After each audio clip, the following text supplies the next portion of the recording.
Hello dear aspirant, welcome to education with TV sir. और आज हम एक बहुत ही बेहतरीन और बहुत ही गहरे दर्शन शास्त्र का एक आयाम को पढ़ने वाले हैं, बुद्धिज़्म, जिसके बारे में कभी एडविन अर्नल ने कहा था कि ये एशिया का प्रकाश है, जिनके प्रकाश से सारा विश्व प्रकाशित है। ऐसे महान विभूति का जो धर्म है बुद्धिज़्म, उसके बारे में हम जानेंगे। तो बुद्धिज़्म को जानने के लिए पहले तो उनके समय को जानना पड़ेगा, क्योंकि जिस समय बुद्ध आ रहे हैं उसी समय सारा मनुष्य आत्मा, परमात्मा, जगत ऐसी मेटाफिजिकल कॉन्सेप्ट में डूबा हुआ था। जितने जितने विचारक बढ़ रहे थे उतने मतभेद हो गए थे, और इसी दार्शनिक प्रवृत्ति के कारण लोगों का नैतिक जीवन निष्प्राण हो रहा था। लोग जीवन के कर्तव्य को भूल रहे थे। वे संसार में रहकर भी संसार से कोसों दूर थे। नीति शास्त्र के नियमों के प्रति लोगों का आस्था धीरे धीरे धीरे उठने लगी थी। जिस प्रकार विचार क्षेत्र में पूरा ही अराजकता थी, उसी प्रकार नैतिक क्षेत्र में भी अराजकता थी। और उसी समय एक ऐसे व्यक्ति की आवश्यकता थी, नीड थी, जो लोगों को नैतिक जीवन की समस्याओं के प्रति जागरूक बनाने में सहायक हो। और उसी टाइम एंट्री होता है बुद्ध की। और बुद्ध अपनी ज्ञान के द्वारा, अपनी एनलाइटमेंट के द्वारा, अपनी दिग्दर्शन के द्वारा जो मानव समाज का कल्याण करते हैं, जो आइडियोलॉजी देते हैं, जो दर्शन देते हैं, वही है बुद्धिज़्म। तो बुद्धिज़्म में बहुत कुछ जानने के लिए है। आपको लगेगा कि ये कोई फिलॉसफी नहीं है, बल्कि आपके जीवन की ही बातें चल रही है। तो ऐसे गूढ़ तत्वों को हम इसी वीडियो में डिस्कस करेंगे। तो देरी न करते हुए चलिए वीडियो को स्टार्ट करते हैं।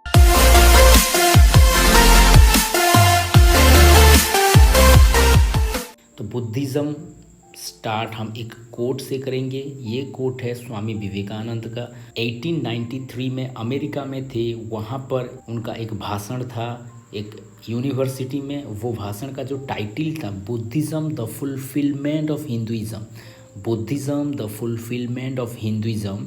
इसके ऊपर उन्होंने बुद्धिज़्म के बारे में कुछ कहा था, और उसके चलते आप देख सकते हो कितनी बड़ी स्टेट में Hinduism can not leave without Buddhism and Buddhism can not leave without Hinduism.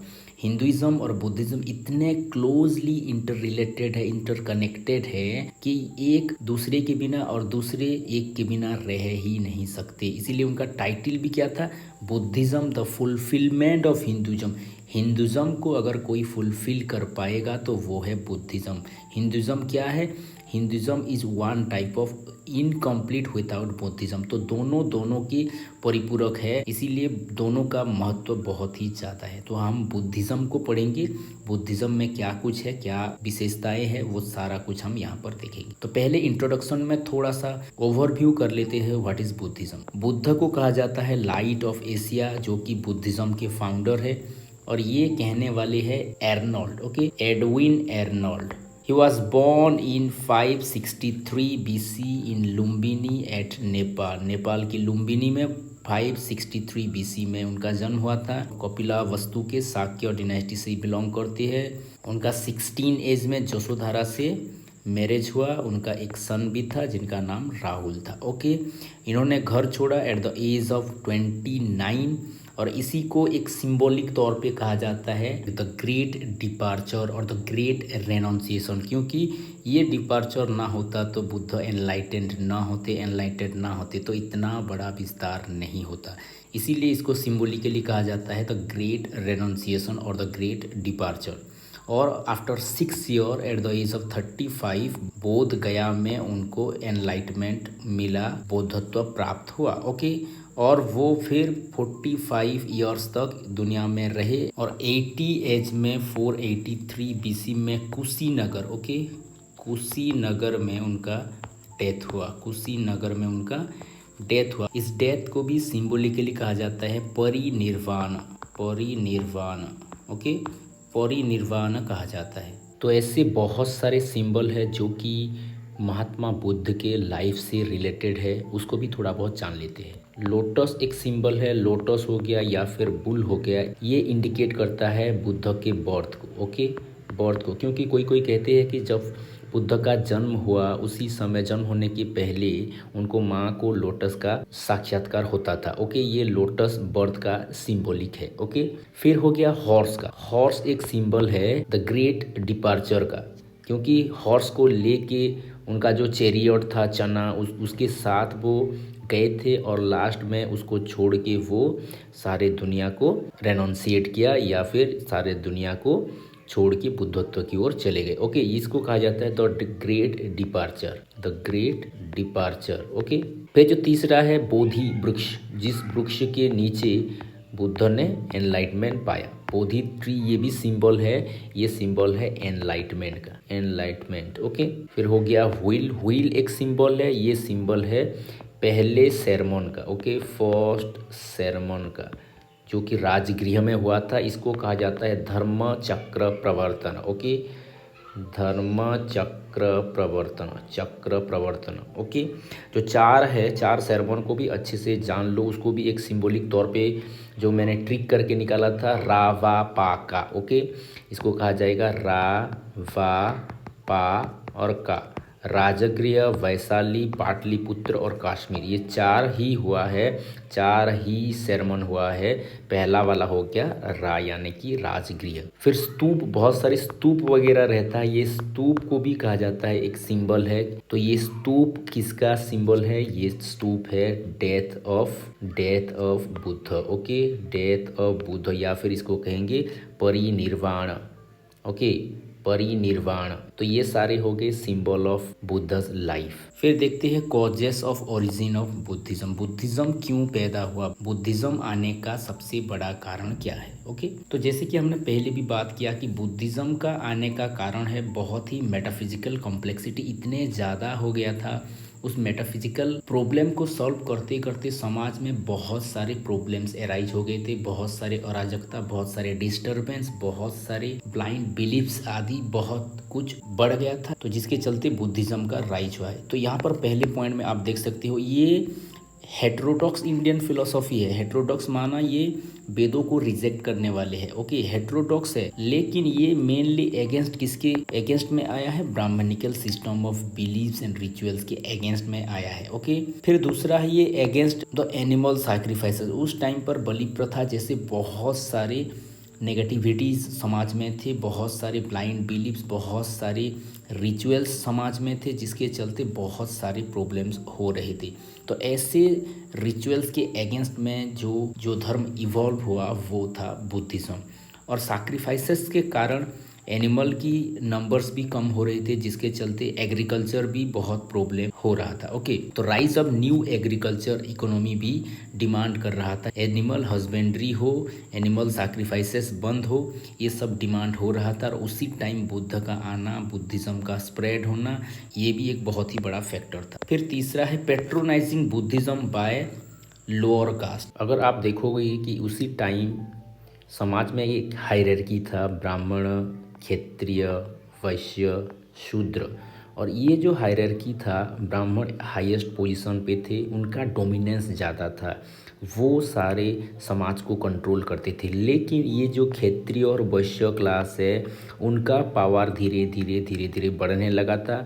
इसीलिए उनका डोमिनेंस इनके ऊपर करने के लिए उनको कुछ धर्म चाहिए था, उनको कुछ आदर्श चाहिए थे, उनको कुछ बेटर वे ऑफ लिविंग चाहिए थे, जो कि प्रमाण करे कि वो ब्राह्मणिकल सिस्टम से हायर है, बेटर है और हाईएस्ट है। इसके चलते ये इन्होंने, वैश्यों ने या फिर क्षत्रियों ने क्या करना स्टार्ट कर दिया? ये बुद्धिज़्म को फॉलो करना स्टार्ट कर दिया। उनको लगा कि बुद्धिज़्म ब्राह्मणिकल सिस्टम से हायर है, बेटर है, सिंपलर है। इसीलिए ये भी एक बहुत ही बड़ा कारण है जिसके चलते बुद्धिज़्म ज़्यादातर स्प्रेड हुआ। ओके, फिर ये तो धर्म सिंपल था ही, एक्सकेटिक था ही, पीस सेंटर था ही, इसके चलते भी बहुत सारे लोगों ने इस धर्म को अपनाना स्टार्ट कर दिया। ये जाति प्रथा को नहीं मानता था, इसीलिए जो शूद्र कास्ट वगैरह भी थे, जो लोअर कास्ट वाले भी थे, वो सारे के सारे वैसे भी फिर ब्राह्मणिकल डोमिनेंस के कारण बहुत सारे निष्पेषित थे, बहुत सारे धर्म के जो मूल प्रवृत्तियां हैं उनसे वंचित थे। इसीलिए उनको भी ईजियर हुआ कि वो बुद्धिज़्म को फॉलो कर पाए। तो ये 4 मुख्य कारण था जिसके कारण ये बुद्धिज़्म ज़्यादातर स्प्रेड होने लगा, बुद्धिज़्म का पॉपुलैरिटी बढ़ने लगा, या फिर ऐसे आप कह सकते हो कि बुद्धिज़्म विस्तार होने लगा। तो कौन कौन से प्रिंसिपल को ये मानता है, इसका क्या फंडामेंटल प्रिंसिपल्स है वो भी थोड़ा देख लेते हैं। ये हेट्रोडॉक्स फिलोसॉफी है। हेट्रोडॉक्स माना ये वेदों को एक्सेप्ट नहीं करते, वेदों को टोटली रिजेक्ट करते हैं। ये क्या करेंगे, ये कॉज ऑफ सफरिंग कहेंगे। संसार में जो दुख है, दुख का कारण को बताएंगे। पहले तो दुख है ये बताएंगे, फिर दुख का कारण बताएंगे, दुख का कारण से कैसे निजात पाना है, उसका मार्ग क्या है, ये सारा कुछ बताएंगे। जैसे कि हम कहते हैं 4 नोबल ट्रूथ। आगे जाके हम मेटाफिजिक्स में 4 नोबल ट्रूथ को गहराई में जानेंगे। ओके, ये लिबरेशन की भी बात करेंगे। लिबरेशन मतलब ये निर्वाणा की बात करेंगे, कैसे हम लिबरेट हो पाएंगे ये सारे संसार के इस चक्रों से, दुखों से। ओके, फिर ये कहेंगे मीट वे फॉर लिबरेशन, एक पाथ ये कहेंगे जिसको हम 8 फोल्ड पाथ कहते हैं, अष्टांग मार्ग कहते हैं। उसके बारे में भी आगे चल के हम देखेंगे। Okay, it state the cause of effect relationship and how the world moves. यह संसार कैसे चल रहा है, कार्य कारण का कैसे कनेक्शन क्रिएट कर रहा है, जिसको ये कहते हैं डिपेंडेंट ओरिजिनेशन या फिर प्रतीत्य समुत्पाद। उसको भी हम आगे चल के मेटाफिजिक्स में देखेंगे। It is based on laws of karma. ये लॉज ऑफ कर्मा के ऊपर बिलीव करते हैं, और ये इटर्निटी ऑफ सोल को रिजेक्ट करते हैं। सोल का जो इटर्निटी है हिंदुज़म में जैसे होता है, जैसे हमने पिछले वीडियो में भी देखा था, नैनम छिंदंती शस्त्राणी का जो कॉन्सेप्ट था, इसको ये रिजेक्ट करते हैं। ओके, फिर हो गया ये रिजेक्ट करती है गॉड की कॉन्सेप्ट को। ये तो सारे हो गए फंडामेंटल एस्पेक्ट, हम डीपर एस्पेक्ट में मेटाफिजिक्स में देखेंगे। ओके, तो मेटाफिजिक्स क्या है? मेटाफिजिक्स ज़्यादातर आप देखोगे कि बुद्धिज्म का जो मेटाफिजिक्स है, बुद्ध वो एंटी मेटाफिजिकल एटीट्यूड रखने वाले पर्सन थे। एंटी मेटाफिजिकल एटीट्यूड मतलब क्या है? जो भी मेटाफिजिकल पर्सन होंगे, जो भी मॉन्क होंगे या फिर फिलोसोफर होंगे, वो कुछ ना कुछ मेटाफिजिक्स देंगे ही देंगे। मेटाफिजिक्स का मतलब जैसे कि कोई आत्मा के बारे में बता रहा है, कोई संसार के बारे में बता रहा है, या फिर परमात्मा के बारे में बता रहा है। लेकिन बुद्ध ना आत्मा के बारे में बताएंगे, ना परमात्मा के बारे में, ना ही और कोई मेटाफिजिकल एस्पेक्ट के बारे में बताएंगे। क्योंकि जब जब उनको पूछा जाएगा आत्मा क्या है, जगत क्या है, ईश्वर क्या है, वो नीरव रह जाएंगे, वो शांत रह जाएंगे, उनके मुख से कोई भी उत्तर निकलेगा नहीं। Okay, he was silent to metaphysical question. जो भी मेटाफिजिकल क्वेश्चंस उनको पूछा जाएगा वो एकदम साइलेंट हो जाएंगे। इसीलिए कहा जाता है कि बुद्धिज्म में 10 क्वेश्चंस ऐसे हैं जिसको बुद्ध ने कभी भी उत्तर नहीं दिया, ना अपने शिष्यों को दिया, ना किसी राजा को दिया, ना किसी व्यक्ति को दिया। ओके, इसको कहा जाता है 10 अव्यक्तिन या फिर 10 इनडिटर्मिनेबल क्वेश्चंस इसको कहा जाता है। 10 अव्यक्तिन का मतलब है 10 ऐसे क्वेश्चंस, ऐसे गहरे तत्वों का क्वेश्चंस जो कि उसी टाइम मेटाफिजिकल एस्पेक्ट में बहुत सारे डिस्कशन हो रहे थे। इधर उधर बहुत सारे योगी मुनि ऋषि, बहुत सारे बंदे उसके ऊपर डिस्कस कर रहे थे। लेकिन जब बुद्ध को पूछा जाता था, बुद्ध कुछ भी उत्तर नहीं देते थे, वो साइलेंट रह जाते थे। तो क्या है वो 10 अव्यक्तिन या फिर 10 इनडिटर्मिनेबल क्वेश्चंस, उसको भी थोड़ा जान लेते हैं। ये जो है वर्ल्ड के बारे में 4 क्वेश्चंस है। ओके, ये वर्ल्ड के बारे में 4 क्वेश्चंस है। सोल के बारे में 2 क्वेश्चंस है, या फिर ऐसे कह सकते हो life after death, life after death, या फिर लाइफ एंड डेथ के बारे में 4 क्वेश्चंस है। ये क्वेश्चंस अगर बुद्ध को पूछे जाएंगे तो बुद्ध साइलेंट ही रहेंगे, इसका कोई जवाब नहीं मिलेगा। जैसे कि क्या ये वर्ल्ड इटर्नल है? इटर्नल है। क्या ये शाश्वत है? क्या ये इटर्नल नहीं है, यानी कि नॉन इटर्नल है? क्या ये शाश्वत नहीं है? क्या ये फाइनाइट है, सीमित है? क्या ये इनफाइनाइट है? क्या ये असीमित है? या फिर क्या बॉडी और सोल, बॉडी और सोल एक ही है? क्या बॉडी और सोल अलग अलग है? ये हो गया छठा क्वेश्चन, सोल के रिलेटेड 2 क्वेश्चन। और लाइफ और डेथ को लेकर भी बहुत सारे कन्फ्यूजन उस टाइम में था। तो ये लाइफ और डेथ रिलेटेड क्वेश्चन है। यहाँ पर जो क्वेश्चंस आ रहे हैं, क्या किसी को सत्य मालूम होने के बाद अगर उनका मृत्यु होता है तो क्या वो फिर पुनर्जन्म लेते हैं? ये रीबर्थ को बता रहा है। क्या रीबर्थ होता है या फिर रीबर्थ होता नहीं है? ये कॉन्सेप्ट सेकेंड क्वेश्चन हो जाएगा। क्योंकि उनको सत्य मालूम हो गया है। सत्य मालूम होने के बाद भी क्या वो जन्म लेंगे या फिर क्या वो जन्म नहीं लेंगे, ये भी बड़े क्वेश्चंस थे। तो ये जो 9वां क्वेश्चन है ये भी रीबर्थ रिलेटेड है। क्या सत्य को मालूम होने के बाद क्या उनका रीबर्थ हो भी सकता है, नहीं भी हो सकता है, ये क्या किसके ऊपर डिपेंड कर रहा है, किसी फैक्टर के ऊपर डिपेंड कर रहा है, क्या है इसका प्रश्न, ये भी जब पूछे गए तो बुद्ध भी साइलेंट थे। या फिर जो लास्ट क्वेश्चन था, क्या उनका रीबर्थ होना या ना होना ये असत्य है, ये सत्य है, ये असत्य है, ऐसे करके 2 क्वेश्चंस है। रीबर्थ होता है नहीं होता है ऐसे करके 2 क्वेश्चंस है। रिलेशन है नहीं है ऐसे करके 2 रिलेशन है। फाइनाइट है या फाइनाइट नहीं है ऐसे करके 2 रिलेशन है। इटर्नल है या इटर्नल नहीं है ऐसे करके 2 में ये 10 क्वेश्चंस है, जिसको हम 10 अव्याक्तीन कहते हैं या फिर 10 इनडिटर्मिनेबल क्वेश्चन। ये क्वेश्चंस के उत्तर देने में बुद्ध साइलेंट रहते थे। ओके, तो और क्या है मेटाफिजिकल एस्पेक्ट में, वो भी थोड़ा देख लेते हैं। मेटाफिजिकल एस्पेक्ट में एक बहुत ही गहरे तत्व है जो कि 4 नोबल ट्रूथ है, जिसको हम कहते हैं 4 आर्य सत्य। अगर हम ऐसे कहेंगे बुद्धिज़्म का ये कोर फिलोसॉफी है, बुद्धिज़्म का ये पिलर है, इसको लेके बुद्धिज़्म खड़ा है अपनी फिलॉसफी को लेके। तो क्या है वो 4 आर्य सत्य, वो भी थोड़ा देख लेते हैं। 4 आर्य सत्य को कहा जाता है चत्वारि आर्य सत्यानि, 4 आर्य सत्य, 4 noble truth. Okay, 4 noble truth. तो क्या है वो 4 नोबल ट्रूथ? इस 4 नोबल ट्रूथ को रूपर्ट गैथिन ने क्या कहा है? ये रूपर्ट गैथिन बहुत ही बड़े विद्वान हैं। ये कहते हैं it is the 4 truth and realities. ये 4 सत्य है, 4 रियलिटी है, जो कि क्या करता है, जो कि Buddha is said to have finally understood in the night he awoke. जब उनको एनलाइटमेंट मिला, जब वो एवोक हुए, जब उनको सत्य का भास हुआ, जब उनको सत्य पता चला, जो सत्य उन्होंने बताया वास्तव में वही सत्य 4 आर्य सत्यानि है, 4 नोबल ट्रूथ है। ये कहना है रूपर्ट गैथिन का। के.आर. नॉर्मन भी क्या कहते हैं? के.आर. नॉर्मन कहते हैं it is the truth of the exalted one. Exalted one यानी कि एनलाइटेंड वन या फिर बुद्ध।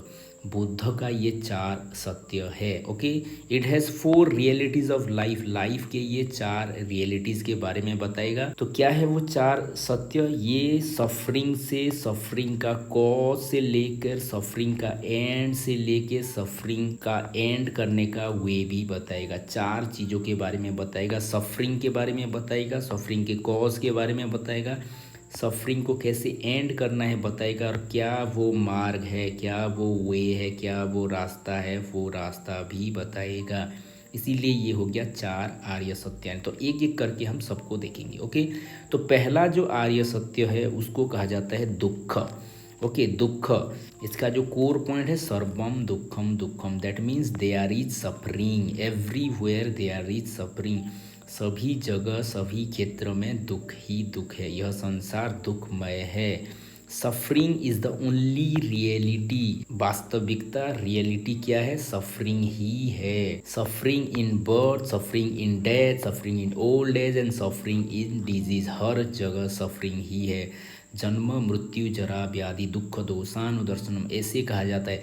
जन्म में भी दुख है, मृत्यु में भी दुख है, जरा में भी दुख है, वृद्ध अवस्था में भी दुख है, या फिर डिजीज में, रोग में भी दुख है। ओके, दुख ही परम सत्य है, ये कहना है किसका? बुद्ध का कहना। बुद्ध तो ऐसे भी कहते हैं जितने सारे संसार में दुख है और दुख के कारण जितने आंसू हमारे आंखों से निकले हैं, लोगों के आंखों से निकले हैं, इसका पानी शायद समुद्र के पानी से भी ज़्यादा होगा। ऐसे कहना है किसका? ऐसे कहना है बुद्ध का। तो संसार में सबसे ज़्यादा दुख है। कोई कोई ऐसे भी व्यक्ति आएंगे जो कहेंगे कि संसार में तो सुख भी है, लेकिन बुद्ध उसको खारिज करेंगे, बुद्ध उसको नकारेंगे और कहेंगे कि जो सुख आपको प्रतिभासित हो रहा है सुख, वही सुख भी दुख है। जिसको आप सुख कह रहे हो वो वास्तव में दुख का मल्टीपल टाइम्स है। वो बताएंगे, कैसे बताएंगे? सपोज आपको किसी चीज़ की प्राप्ति होगी और प्राप्ति होने के बाद आपको बहुत खुशी हो रही है, वास्तव में वो खुशी खुशी नहीं है, वो दुख के बहुत प्रकार है। बुद्ध क्या कहते हैं? बुद्ध कहते हैं जो सुख आपको मिला है, जो सुख, वही सुख पाने के लिए आपने बहुत दुख उठाए है, बहुत कष्ट झेले हैं, तो सुख को पाने के लिए आपने दुख झेला है। जो सुख आपको मिला है वो सुख को अभी आप क्या करेंगे, सुख को स्थायी बजाय रखने के लिए आप क्या करेंगे, कष्ट करेंगे, तो उसमें भी दुख है। फिर अगर किसी कारण के वश अगर वह सुख चला गया तो भी दुख है। तो देखो, पहले पाने के लिए दुख, फिर उसको संभालने के लिए दुख, वो चला गया तो भी दुख। अगर वो सुख पाते पाते आपका हैबिट हो गया तो वही चाहिए, उससे कम ज़्यादा हो गया तो और दुख लगेगा, फ्रस्ट्रेशन आएगा। तो ये क्या है, कहीं ना कहीं सुख में दुख छुपा हुआ है, ये कहना है बुद्ध का। इसीलिए वो क्या इक्वेट कर रहे हैं, सुख इज 4 टाइम मल्टीपुल ऑफ दुख्स। ओके, तो इसीलिए वो कह रहे हैं सर्वम दुखम, यानी कि सभी जगह दुख ही दुख है, संसार दुखमय है। तो दूसरा जो नोबेल ट्रूथ दे रहे हैं, सेकंड नोबेल ट्रूथ, जिसको कहा जाता है दुख समुदय, ये कह रहे हैं there is a cause of suffering. जो दुख आप बता रहे हो, जो दुख आप देख रहे हो, जो दुख को आप अनुभव कर रहे हो, कहीं ना कहीं उसके पीछे कुछ ना कुछ कारण होगा। There is a cause behind every suffering, every pain. सभी के पीछे कोई ना कोई कारण है। Nothing comes out of nothing, इसको कहा जाता है निहिलिज्म कॉन्सेप्ट। निहिलिज्म क्या कहता है, निहिलिज्म कहता है एक्स निहिलो निहिल फिट, मतलब nothing comes out from nothing. If something is come out there must be a something. कुछ होगा तो उसी में ही कुछ आएगा ना, कुछ नहीं है तो उसमें कुछ आएगा नहीं। इसीलिए कहा जा रहा है nothing comes out of nothing and something comes out of something. कुछ आ रहा है तो निश्चित रूप से उसका कुछ ना कुछ कारण होगा। उस कारण को ये डिस्क्राइब कर रहे हैं दुखम समुदय में। Okay, Buddha describe this truth through the doctrine of dependent origination. ये जो nothing comes out of nothing या फिर something comes out of something का कॉन्सेप्ट है, ये किस में रिफ्लेक्ट हो रहा है, डिपेंडेंट ओरिजिनेशन में। इसको कहा जाता है प्रतीत्य समुत्पाद। ये बहुत ही कोर फिलॉसफी है बुद्धिज्म का, प्रतीत्य समुत्पाद। ये क्या है, ये है nature of causation, theory of causation. इसको कहा जाता है डिपेंडेंट ओरिजिनेशन। क्यों इसको डिपेंडेंट ओरिजिनेशन कहा जा रहा है, तो इसको भी थोड़ा बहुत जान लेते हैं। Dependent origination, okay, dependent origination क्या है, ये डिपेंडेंट ओरिजिनेशन, इसको भी थोड़ा देख लेते हैं, क्योंकि ये बहुत ही कोर फिलोसॉफी है। इसको नहीं जानेंगे तो आप जन्म मृत्यु का कॉन्सेप्ट भी नहीं जान पाएंगे, आत्मा का अनित्यता का कॉन्सेप्ट भी जान नहीं पाएंगे, बहुत सारे कॉन्सेप्ट रह जाएगा अगर इसको हम नहीं जानेंगे तो। इसको कहा जाता है the chain of causation. Okay, the chain of causation. Okay, फिर कहा जाता है nature of causation. Nature of causation ये बताता है कॉज एंड इफेक्ट रिलेशन को। कॉज एंड इफेक्ट, जो इफेक्ट आप देख रहे हो उसका कोई ना कोई कॉज है, इसीलिए इफेक्ट दिख रहा है। There is a cause behind every effect. ये कहता है if this exist that exist. अगर ये है तो वो भी है, अगर अ है तो अ का कारण क होगा, क का कारण ब होगा, ब का कारण स होगा, किसी ना किसी कारण से वो रिलेटेड होगा ही होगा। ये बता रहा है एवरीथिंग इज रिलेटेड, सब कुछ रिलेटेड है, कोई चीज़ ऐसा नहीं है जो कि अनरिलेटेड होगा। कहीं ना कहीं ये क्या बता रहा है, ये बता रहा है हमारा जो भी एग्जिस्टेंस है, ये एग्जिस्टेंस किसी के ऊपर डिपेंडेंट है, किसी अन्य के ऊपर डिपेंडेंट है। इसीलिए इसका नाम को क्या हो रहा है, dependent origination. Okay, dependent origination. इसको कोई कोई ऐसे भी कहते हैं, ये क्या है, ये व्हील ऑफ द वर्ल्ड। ये सारा संसार कैसे चल रहा है, इसका चक्र कौन बताएगा, डिपेंडेंट ओरिजिनेशन, प्रतीत्य समुदय ये बताएगा। कोई कोई ऐसे भी कहते हैं ये क्या है, ये व्हील ऑफ एग्जिस्टेंस है, एग्जिस्टेंस। ओके, ये एग्जिस्टेंस का भी व्हील है। कोई कोई बताता है this is the wheel of birth and death, birth and death का भी ये क्या है, ये व्हील है। तो ये सारा हो गया क्या, ये सारा हो गया प्रतीत्य समुत्पाद का। फिर नेक्स्ट पॉइंट हो गया it is also known as the wheel of causation due to द्वादश निदान। और व्हील ऑफ कॉजेशन को अच्छे से जानने के लिए आपको द्वादश निदान को जानना पड़ेगा, क्योंकि द्वादश निदान का मतलब हो गया द 12 सोर्सेस, वो 12 कारण जिस कारण के चलते ये चक्र चल रहा है, वो 12 कारण जिसके चलते हम रीबर्थ में आते हैं, वो 12 कारण जिस कारण के वजह से हम इस दुनिया में है, हमारा एग्जिस्टेंस यहाँ पर है, और उसको कहा जा रहा है द्वादश निदान। तो क्या है वो 12 कारण, वो भी थोड़ा देख लेते हैं। ओके, बुद्धिज़्म को हम समझने की कोशिश करेंगे तो वो दुख को कहते हैं जरा मरण। ओके, जरा मरण, जरा मरण कहते हैं। लेकिन जो दुख आ रहा है उसका कारण को अगर ढूंढेंगे तो बुद्ध कहेंगे कि इसका कारण है रीबर्थ, इसका कारण है रीबर्थ। आप जन्म में आ रहे हो, आप जन्म हो रहे हो, इसीलिए तो आपको दुख हो रहा है, मृत्यु का दुख या फिर वृद्धावस्था का दुख या फिर रोग का दुख या फिर डेथ का दुख। ये सारा कुछ जो दुख आ रहा है, आप जन्म हो रहे हो इसीलिए आ रहा है। इसको वो नाम देते हैं जाति। ओके, फिर जन्म का कारण क्या है? जन्म का कारण अगर ढूंढेंगे तो ये हो गया tendency of born, tendency of born, इसको वो कहते हैं भव। भव का मतलब हो गया आप में जन्म का प्रवृत्ति है, आप में जन्म का प्रवृत्ति है। प्रवृत्ति का मतलब हो गया आपके वो इंग्रेडिएंट है, आप जन्म न लेके रह ही नहीं सकते, क्योंकि ये आपका प्रवृत्ति है, ये आपका नेचर है, ये आपका नेचुरल टेंडेंसी है। आप जन्म लिए बिना रह ही नहीं सकते। ओके, तो जन्म का कारण क्या, ये टेंडेंसी क्यों आ रही है? अगर ये टेंडेंसी न आता तो हम जन्म नहीं होते, जन्म नहीं होते तो दुख नहीं होता।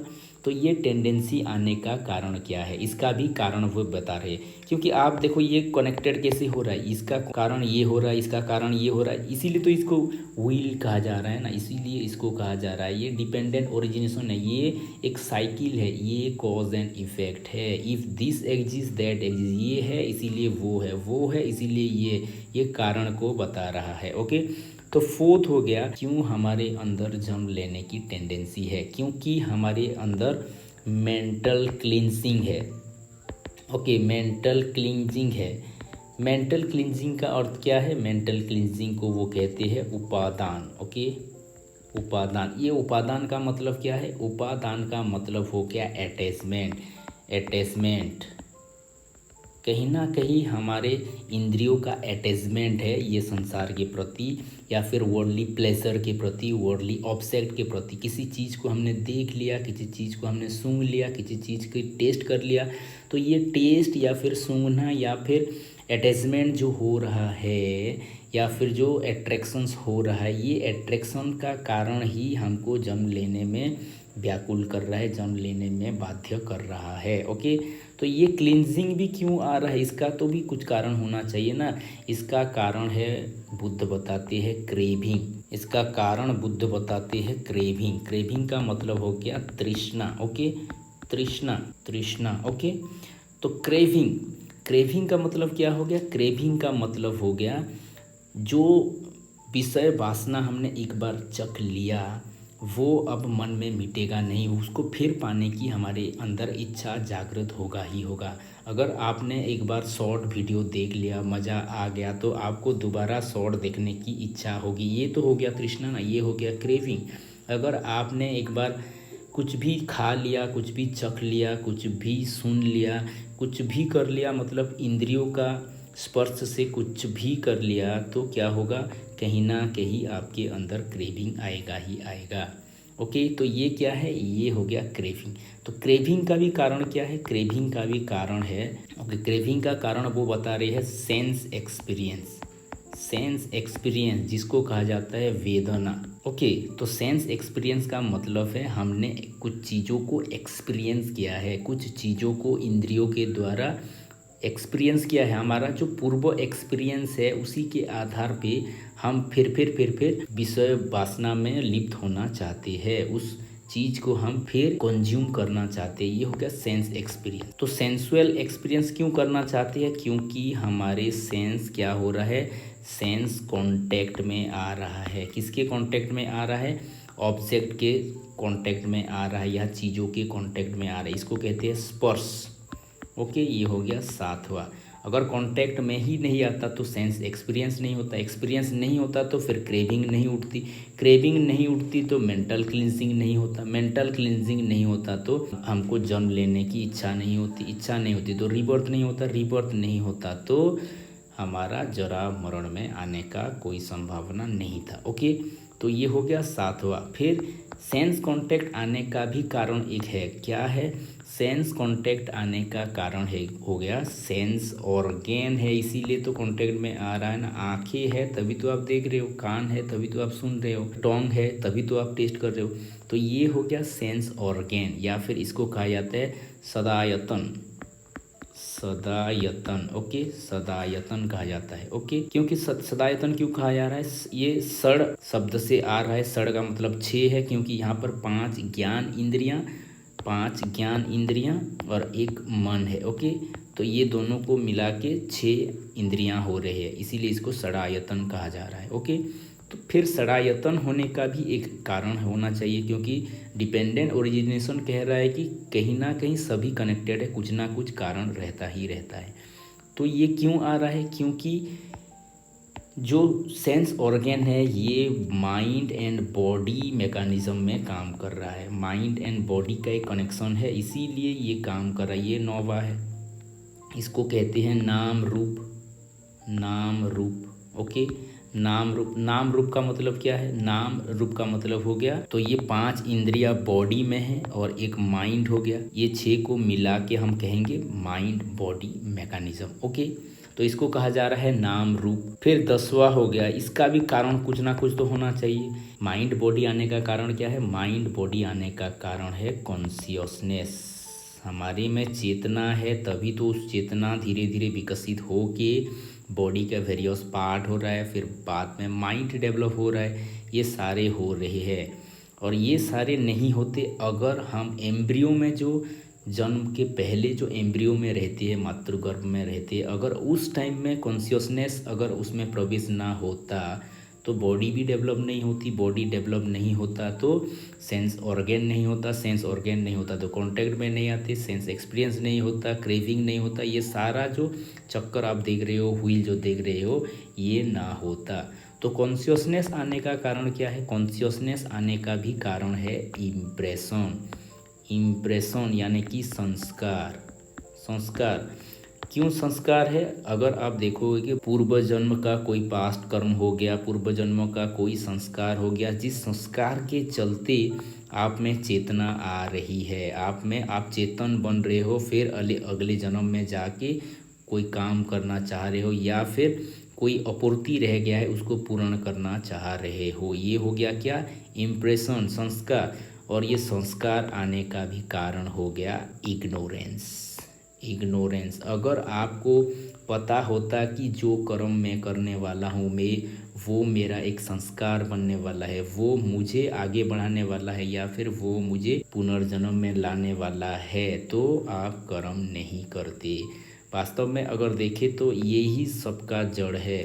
हमको अगर क्लियरली पता हो जाए कि कौन सा कर्म हमको मुक्ति की ओर ले जाने वाला है, या फिर कौन सा कर्म हमें रीबर्थ के चक्कर में लाने वाला है, अगर पता चल जाए, वही सबसे बड़ा ज्ञान होगा, वही सबसे बड़ी मार्ग होगा। ओके, तो अगर हम इसका जिस्ट निकाले तो ये 12 जो द्वादश निदान हम देख रहे हैं, ये क्या हो रहा है?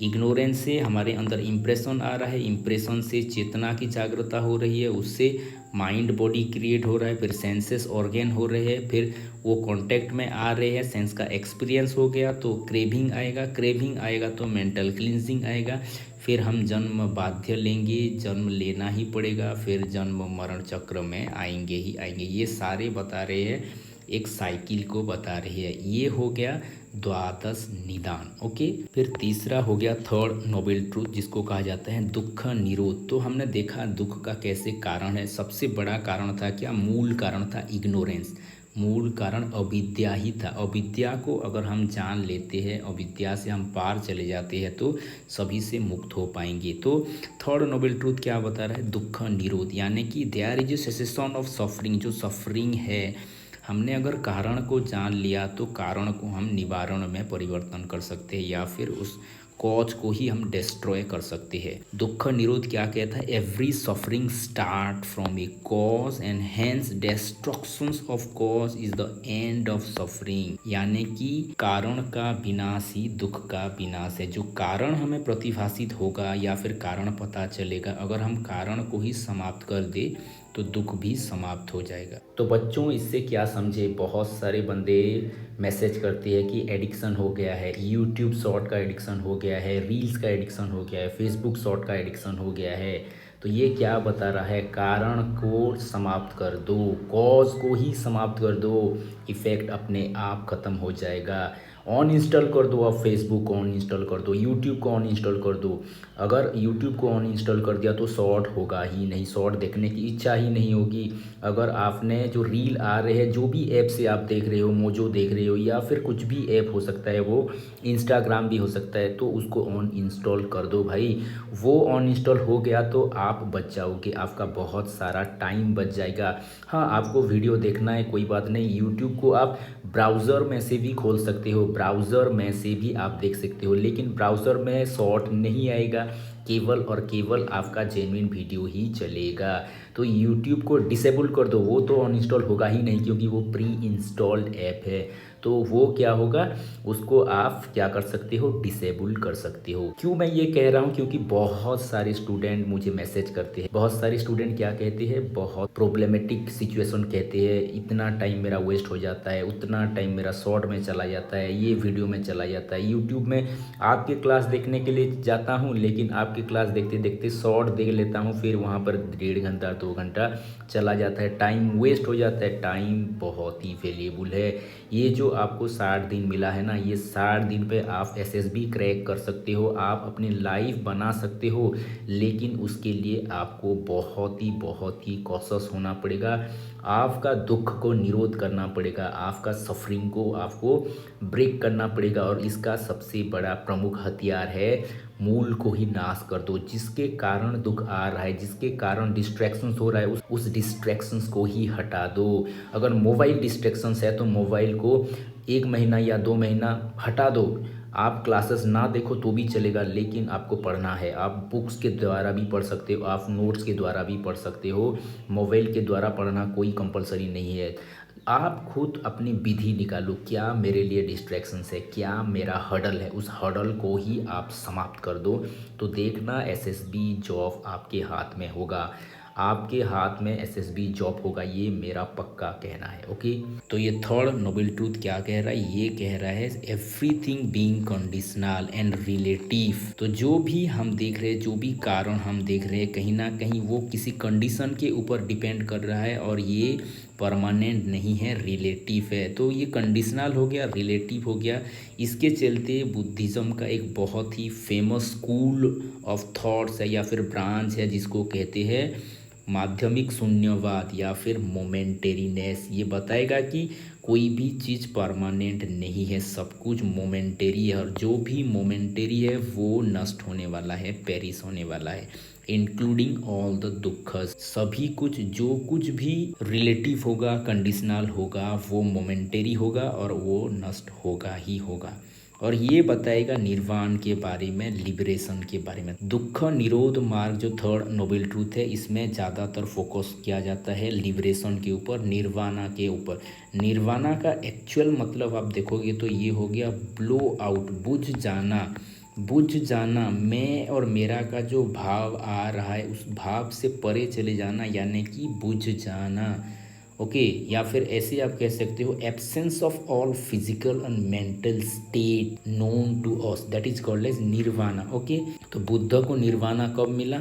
बुद्ध को निर्वाणा मिला 35 एज में, और ये दुनिया में और कितने साल रहे? 45 एज तक रहे, यानी कि 80 ईयर में उनका डेथ हो रहा है। तो 45 एक्स्ट्रा वो रह रहे हैं। तो बहुत सारे जिज्ञासु या फिर राजा हो गए या फिर शिष्य हो गए, बुद्ध को ही क्वेश्चन करते थे, क्योंकि बुद्ध तो 35 से एनलाइटमेंट हो गए थे या फिर निर्वाणा को प्राप्त कर लिए थे, फिर उनको 45 साल रहना क्यों पड़ रहा है, क्यों फिर वो अभी तक संसार में है, अगर उनको निर्वाण मिला है तो वो संसार को त्याग कर देना चाहिए। लेकिन क्यों वो रह रहे हैं?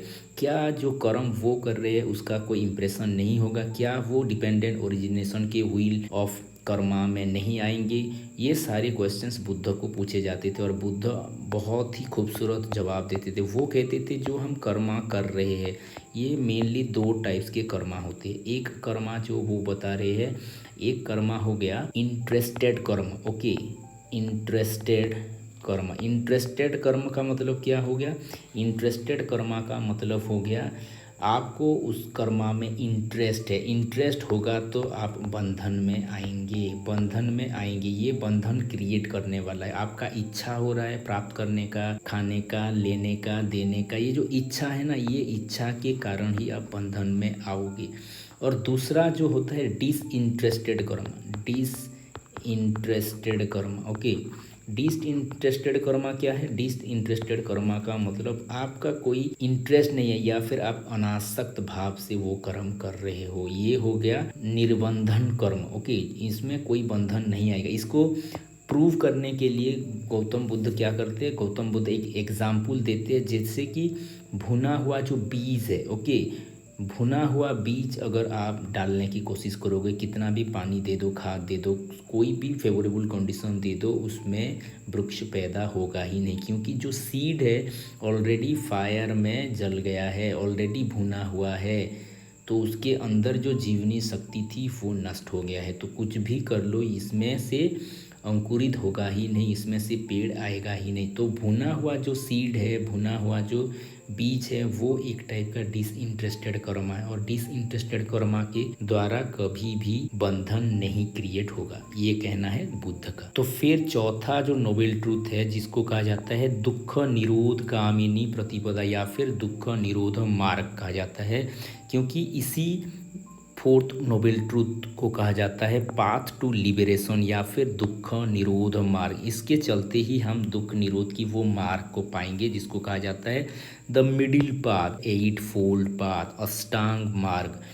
और वो मार्ग क्या है? पहला जो है राइट व्यूज या फिर सम्यक दृष्टि। सम्यक दृष्टि का मतलब क्या हो गया? सम्यक दृष्टि और राइट व्यू का मतलब हो गया हमारे विज़न ऐसा हो जाए जिससे हम इस अनित्य संसार को देख पाए। सत्य क्या है, असत्य क्या है, नित्य क्या है, अनित्य क्या है, वो जान पाए। इसको कहा जाता है सम्यक दृष्टि या फिर राइट व्यू। क्योंकि अगर हम थ्योरी ऑफ कॉजेशन को भी देखेंगे तो वहाँ पर क्या बताया जा रहा है? द्वादश निदान में बताया जा रहा है कि सभी दुखों का कारण अविद्या है, ignorance. Everything starts from ignorance. Ignorance में ही स्टार्ट हो रहा है। इग्नोरेंस का मतलब हो गया रॉन्ग व्यू से स्टार्ट हो रहा है। तो रॉन्ग व्यू को हम चेंज कर ले, राइट व्यू में अगर चेंज कर ले तो निश्चित रूप में हम लिबरेट हो सकते हैं। लिबरेट के मार्ग में, लिबरेशन के मार्ग में, निर्वाणा के मार्ग में अग्रसर हो सकते हैं। इसीलिए right view is very very essential और ये पहला पॉइंट है। ओके, दूसरा हो गया राइट रेजॉल्व या फिर सम्यक संकल्प। सम्यक संकल्प का मतलब क्या है? Good thoughts. अब हमें फोकस करना है गुड थॉट्स में, क्योंकि केवल आपको नॉलेज हो जाना ये सॉफिशिएंट नहीं है। केवल आपका राइट व्यू हो जाना, सम्यक दृष्टि हो जाना, दिस इज़ नॉट सफिशिएंट। आपको क्या करना पड़ेगा? आपको गुड थॉट्स क्रिएट करने पड़ेंगे। आपको अपने आप को रिफॉर्म्स करने के लिए आपको अच्छे विचार का निर्माण करना पड़ेगा। That is called as right resolve. Okay, फिर तीसरा हो गया राइट स्पीच, जिसको कहा जा रहा है सम्यक वाक। सम्यक वाक मतलब वाणी से भी आप बंधन में आ सकते हो। ये जो 8 मार्ग बता रहे हैं, ये मार्ग क्या करेगा? आइदर आपको बंधन में ला सकता है या फिर बंधन से मुक्त कर सकता है। क्योंकि अगर दृष्टि आपका ठीक नहीं है तो ये बंधन का कारण बनेगा, या संकल्प आपका गलत चल रहे तो संकल्प धीरे धीरे कर्म में आएगा, ये भी आपको बंडेज में लाएगा। और वाणी आपका अगर गलत हो गया, किसी को आपने झूठ कह दिया, किसी को आपने ऐसा शब्द कह दिया जिसके चलते वो दुखी हो गया या फिर उसका जीवन नष्ट हो गया, तो ये भी क्या होगा? ये भी आपका बॉन्डेज क्रिएट करेगा। इसीलिए आपका वाणी ऐसा होना चाहिए जैसे कि सत्य बोलो, धीरे बोलो, प्रिय वाक्य बोलो, शांति के बोल बोलो। ये क्या है? ये हो गया राइट स्पीच, जिसके चलते आप बॉन्डेज को आप ब्रेक कर रहे हो। ये हो गया राइट स्पीच। फिर हो गया राइट एक्शन और कॉन्डक्ट, जिसको हम कह रहे हैं सम्यक कर्मांत। सम्यक कर्मांत क्या हो रहा है? कर्मांत का मतलब कर्म हो गया। कर्म का मतलब यहाँ पर जो बुद्ध बताते हैं, यहाँ पर पंचशील नीति के बारे में बताते हैं। पंचशील, ओके, पंचशील नीति के बारे में बताते हैं। पंचशील नीति क्या हो गया? 5 भोज, जिसको हम कहते हैं अहिंसा हो गया, अहिंसा, अस्तेय चोरी न करना, अस्तेय, अव्यभिचारी, अव्यभिचारी नॉन एडल्ट्री जिसको हम कहते हैं। फिर हो गया सत्य, ओके, एंड इंटॉक्सिकेशन, नशा न करना। ये 5 हो गया पंचशील। ऐसे कर्म हम करेंगे तो ये कर्म भी बॉन्डेज क्रिएट नहीं करेगा, बॉन्डेज से हमको निकलने की पावर देगा। क्योंकि अब हिंसा करोगे तो वो भी बॉन्डेज क्रिएट करेगा, किसी की चोरी करोगे तो भी बॉन्डेज क्रिएट करेगा, अव्यभिचार करोगे तो भी बॉन्डेज क्रिएट करेगा, असत्य बोलोगे तो भी बॉन्डेज क्रिएट करेगा, नशा करोगे तो भी बंधन क्रिएट करेगा। इसीलिए अहिंसा करोगे तो बंधन से मुक्त हो सकोगे, अस्तेय में चलोगे तो बंधन में मुक्त हो सकोगे, ये सारे पाथ को फॉलो करोगे तो बंधन से मुक्त हो सकोगे। इसीलिए तो बुद्ध कह रहे हैं ना, ये मिडिल पाथ को फॉलो करने से दुख का निरोध होगा, यही मार्ग है। ओके, फिर जो 5वां है राइट लाइवलीहुड और राइट लिविंग, सम्यक आजीविका। ये आजीविका भी बंधन क्रिएट कर सकता है। या ऐसे आप सोच सकते हो कि अगर आप किसी को धोखे दे के, रिश्वत लेके, किसी को लूट के, अत्याचार करके अगर आप जीविका कर रहे हो तो ये भी बंधन का कारण बनेगा। लेकिन इसका विपरीत अगर देखोगे, आप ऑनेस्टली काम कर रहे हो, डेडिकेटेडली कर रहे हो, सिंसियरली कर रहे हो, किसी को धोखा नहीं दे रहे हो, किसी से रिश्वत लेके नहीं ला रहे हो, या फिर किसी को अत्याचार करके नहीं ला रहे हो, इसका मतलब हो गया आप राइट वे में, राइट आजीविका को अपने जीवन में लाए हो। तो ये बंधन क्रिएट नहीं करेगा, उल्टा बंधन को ब्रेक करेगा। ओके, फिर हो गया राइट एफर्ट या फिर सम्यक व्यायाम। सम्यक व्यायाम क्या बता रहा है? अगर आप ये 5 नीतियों का पालन करोगे तो ये भी सफिशिएंट नहीं है, क्योंकि आपने जो पास्ट में बहुत सारे कर्म किए हैं, वो कर्म का जो इम्प्रेशंस आपके बुद्धि में हुआ है वो बार बार आपको रिफ्लेक्ट होगा, वो बार बार आपको याद आएगा। लेकिन याद आने से भी आप खुद को क्या करना है? आप अपने ऊपर एफर्ट्स डालना है। ये 1 प्रयास में, 2 प्रयास में या 10 प्रयास में नहीं होगा, निरंतर प्रयास करना पड़ेगा, निरंतर एफर्ट लगाना पड़ेगा, व्यायाम करना पड़ेगा। जब तक आप एफर्ट लगाते रहोगे तब तक मुक्ति की संभावना ज़्यादा है, लिबरेशन की संभावना ज़्यादा है। जिस दिन आपने एफर्ट करना छोड़ दिया उस दिन आपका फिर वही पास्ट इम्प्रेशन जो धीरे धीरे मर रहा था, जो धीरे धीरे समाप्त हो रहा था, फिर वह विस्तार को प्राप्त होगा और आपका दुख निरोध का जो सिस्टम था वो रिड्यूस हो जाएगा। इसीलिए राइट एफर्ट भी होना चाहिए। फिर जो 7वां है राइट माइंडफुलनेस। माइंडफुलनेस को ये दर्शाते हैं, क्या दर्शाते हैं? जैसे ताओइज्म में कहा जाता है कि when you sit you sit, when you eat you eat, when you drink you drink। जो काम कर रहे हो वो माइंडफुली करना है, यानी कि अवेकन स्टेज में करना है, एक काम एक ही बार में करना है। हम क्या करते हैं? मल्टीटास्किंग के जरिए बहुत सारे काम करते हैं, जिसके चलते माइंडफुलनेस हो ही नहीं पाता। तो ये बता रहे हैं माइंडफुलनेस, यानी कि जो काम कर रहे हो उसी काम में मन व्यस्त हो जाए, माइंड अदर की तरफ डिस्ट्रैक्टेड ना हो, मैकेनिकल माइंड ना हो, इसको कहा जाता है माइंडफुलनेस। और लास्ट में हो गया राइट कंसंट्रेशन या फिर सम्यक समाधि। सम्यक समाधि का मतलब हो गया डूब जाना। ओके, डूब जाना। अगर आप बुद्धिज्म को पढ़ोगे, बुद्ध कंसंट्रेशन या फिर समाधि के बारे में 4 स्टेजेस बताते हैं, 4 स्टेजेस। ओके, 4 स्टेजेस बताते हैं। कौन? बुद्ध बताते हैं। समाधि के 4 स्तर रहते हैं। पहले स्तर जो रहता है तर्क वितर्क का स्टेज रहता है, तर्क वितर्क। इस स्टेज में हम क्या कर रहे हैं? इस स्टेज में हम आर्ग्यू कर रहे हैं, या फिर हम ऐसे कह सकते हैं कि जो 4 आर्य सत्य बुद्ध ने दिया है उस 4 आर्य सत्य को हम मनन कर रहे हैं, चिंतन कर रहे हैं, उसके ऊपर तर्क वितर्क कर रहे हैं।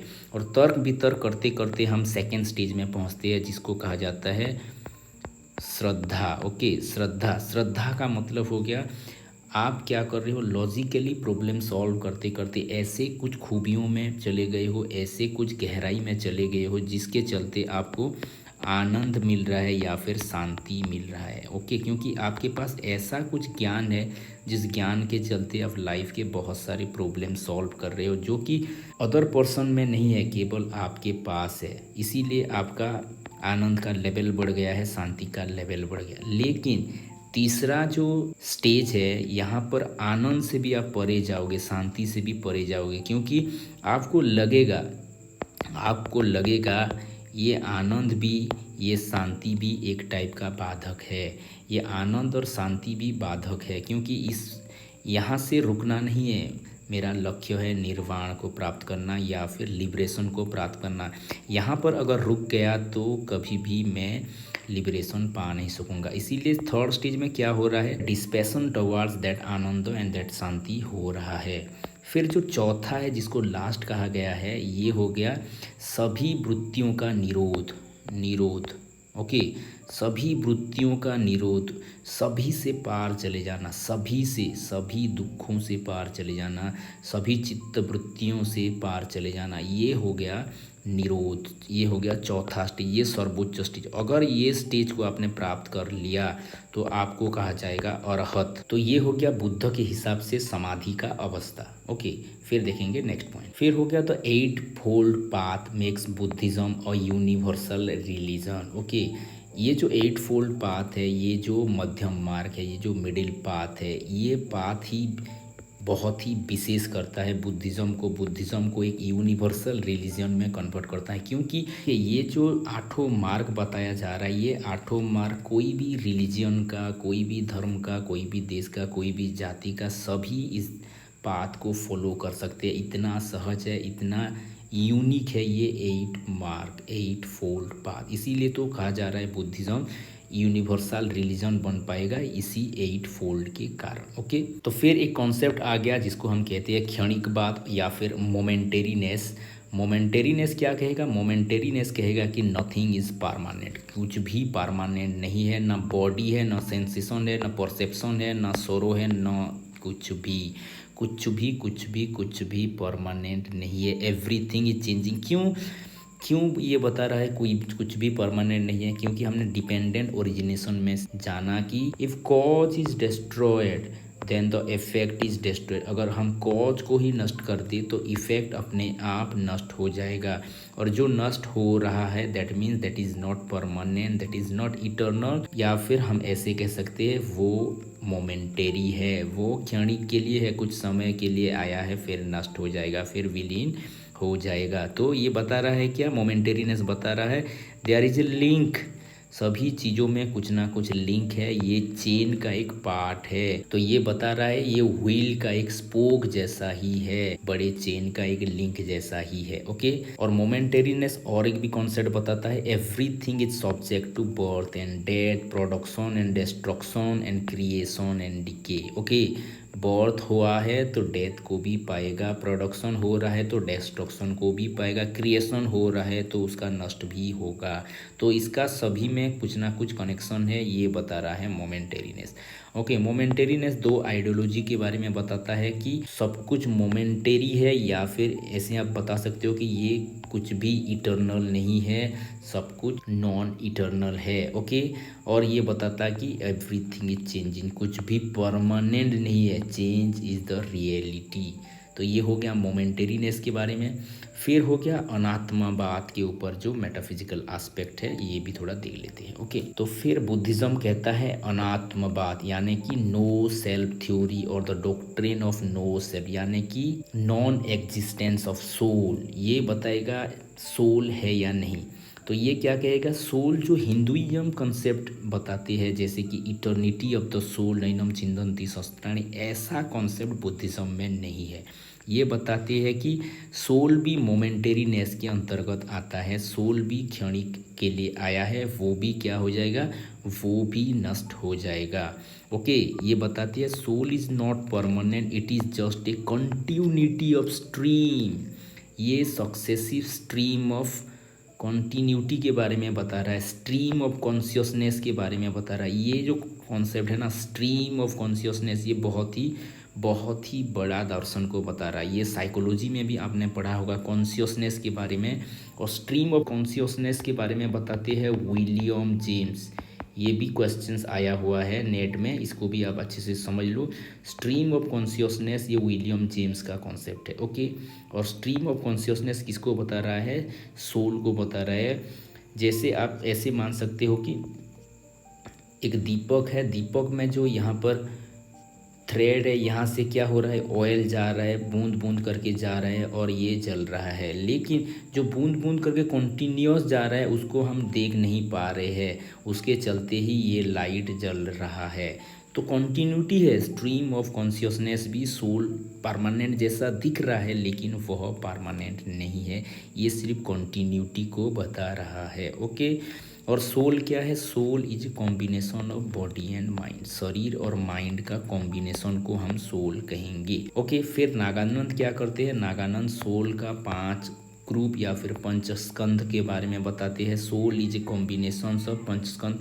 ये इसको प्रूफ करने के लिए, ये इसको बताने के लिए एक एग्जाम्पल देते हैं। जैसे कि एक कार्ट है, ओके, एक कार्ट है, एक रथ है। आप रथ को कैसे रथ डिफाइन करते हो? क्या सिर्फ व्हील ही रथ है? नहीं। क्या सिर्फ ध्वज ही रथ है? नहीं। क्या सिर्फ सीट ही रथ है? नहीं। ये सारे को जोड़ के आप कार्ट बोल रहे हो, ठीक। वैसे ही सोल भी बहुत सारे चीज़ों का कॉम्बिनेशन है, उस सारे कॉम्बिनेशन को कंबाइन करके हम सोल कहते हैं। जैसे कि फॉर्म हो गया, रूप हो गया। रूप का मतलब क्या है? फॉर्म यानी कि रूप। रूप का मतलब हो गया, आप ऐसे समझ सकते हो कि कलर हो गया, साइज हो गया, हाइट हो गया, वेट हो गया, ये सारे फॉर्म्स को दर्शा रहे हैं, ये सारे रूप को दर्शा रहे हैं। तो सोल को आइडेंटिफाई करने के लिए क्या चाहिए? फॉर्म चाहिए, रूप चाहिए। फिर दूसरा हो गया फीलिंग्स या फिर वेदना। वेदना का मतलब हो गया, आप फीलिंग्स के आधार पे भी सोल को डिफाइन करते हो। जैसे कि कोई सुखी है, कोई दुखी है, या फिर कोई भी फीलिंग्स के आधार पे भी हम सोल को डिफाइन करते हैं। फिर सोल को हम नेम के द्वारा भी डिफाइन करते हैं, जो कोई संज्ञा कहा जाता है या फिर नेमिंग कहा जाता है। जैसे कि राम हो गया, श्याम हो गया, हरि हो गया, सीता हो गया, गीता हो गया, whatever may be the name. Name के जरिए भी हम सोल को डिफाइन करते हैं। या फिर इम्प्रेशन के आधार पे, संस्कार के आधार पे भी हम डिफाइन करते हैं। कोई बुद्धिमान है, कोई सिंगर है, कोई क्रिकेटर है, ये क्या कह रहे हैं? उसका क्रिकेट खेलने का संस्कार को देख के हम उसको क्रिकेटर कह रहे हैं, सिंगिंग के संस्कार को देख के हम सिंगर कह रहे हैं। तो हम इम्प्रेशन को भी देख के, संस्कार को भी देख के हम सोल को डिफाइन करते हैं।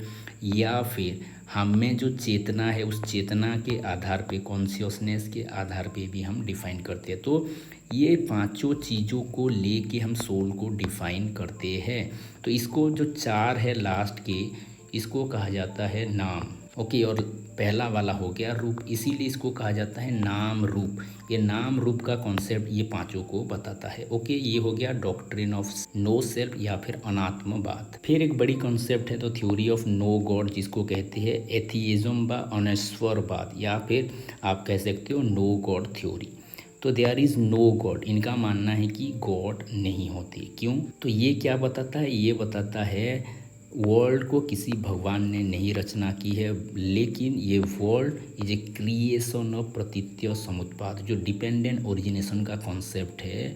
This exist so that exist, ये है इसीलिए वो है, किसी ना किसी कारण के बारे में ये बताता है। इसीलिए वर्ल्ड जो है ना, ये भी प्रतीत्य समुत्पाद प्रोसेस का एक प्रोडक्ट है। ये गवर्न हो रहा है वही लॉ के द्वारा, जिसको हम कॉज एंड इफ़ेक्ट कह रहे हैं। ये है इसीलिए वो है, वो है इसीलिए ये है। ये कहीं ना कहीं चेन में चल रहा है, इसको रचना करने वाला कोई शक्ति नहीं है, कोई गॉड नहीं है, ओके। फिर जो बुद्ध का मेन टीचिंग है, वो अपने शिष्य को क्या कहते थे? Be the light on to your self, अपो दीपो भवो। ये बता रहा है अपना प्रकाश खुद बनना है, स्वयं का प्रकाश खुद बनना है, क्योंकि कोई सुपर नेचुरल पावर नहीं है जो आपको गाइड करेगा, जो बताएगा, जो सल्वेशन देगा या फिर आपको जन्म मरण से पार ले जाएगा। कोई सुपर पावर नहीं है। इसीलिए तो बुद्ध कह रहे हैं अपना प्रकाश स्वयं बनो, be the light on to your self. ये भी सिग्निफाइज कर रहा है there is no God.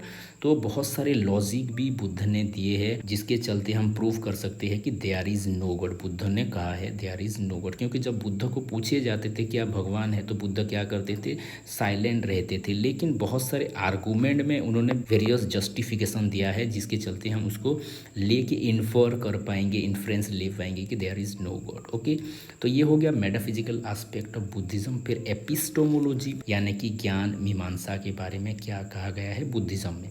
Buddhism ज़्यादातर दो प्रमाणस को मानता है, two main sources of knowledge that is called as perceptions and inference, प्रत्यक्ष और अनुमान, ये दोनों को ही मानता है। बाकी जो चार रह गए उन चारों को ये रिजेक्ट करता है। वर्ड को रिजेक्ट करता है, फिर कंपैरिजन को रिजेक्ट करता है, या फिर नॉन एप्रीहेंशन को रिजेक्ट करता है, अर्थपति को ये रिजेक्ट करता है। ये सारे को रिजेक्ट करता है, लेकिन सिर्फ परसेप्शन को और इन्फ्रेंस को ही मानता है। ओके, फिर हो गया हम जो देखेंगे बुद्धिज़्म में त्रिरत्न का भी कॉन्सेप्ट है जिसको हम कहते हैं प्रज्ञा, शील और समाधि। प्रज्ञा का मतलब हो गया ज्ञान, सील का मतलब हो गया कंडक्ट और समाधि का मतलब हो गया कंसंट्रेशन। जो 8 फोल्ड पाथ है, जो 8 विधियां बताई है, पहले दो जो होता है, पहले दो ज्ञान को बताता है, फिर 3 सील को बताता है, फिर 3 समाधि को बताता है। तो पहले जो दो थे वो हो गया right view and right resolve. Right vision होना चाहिए, राइट रिजॉल्व होना चाहिए, यही तो राइट नॉलेज का आधार है ना। आपका दृष्टि ठीक नहीं है तो आप राइट नॉलेज कैसे पाओगे।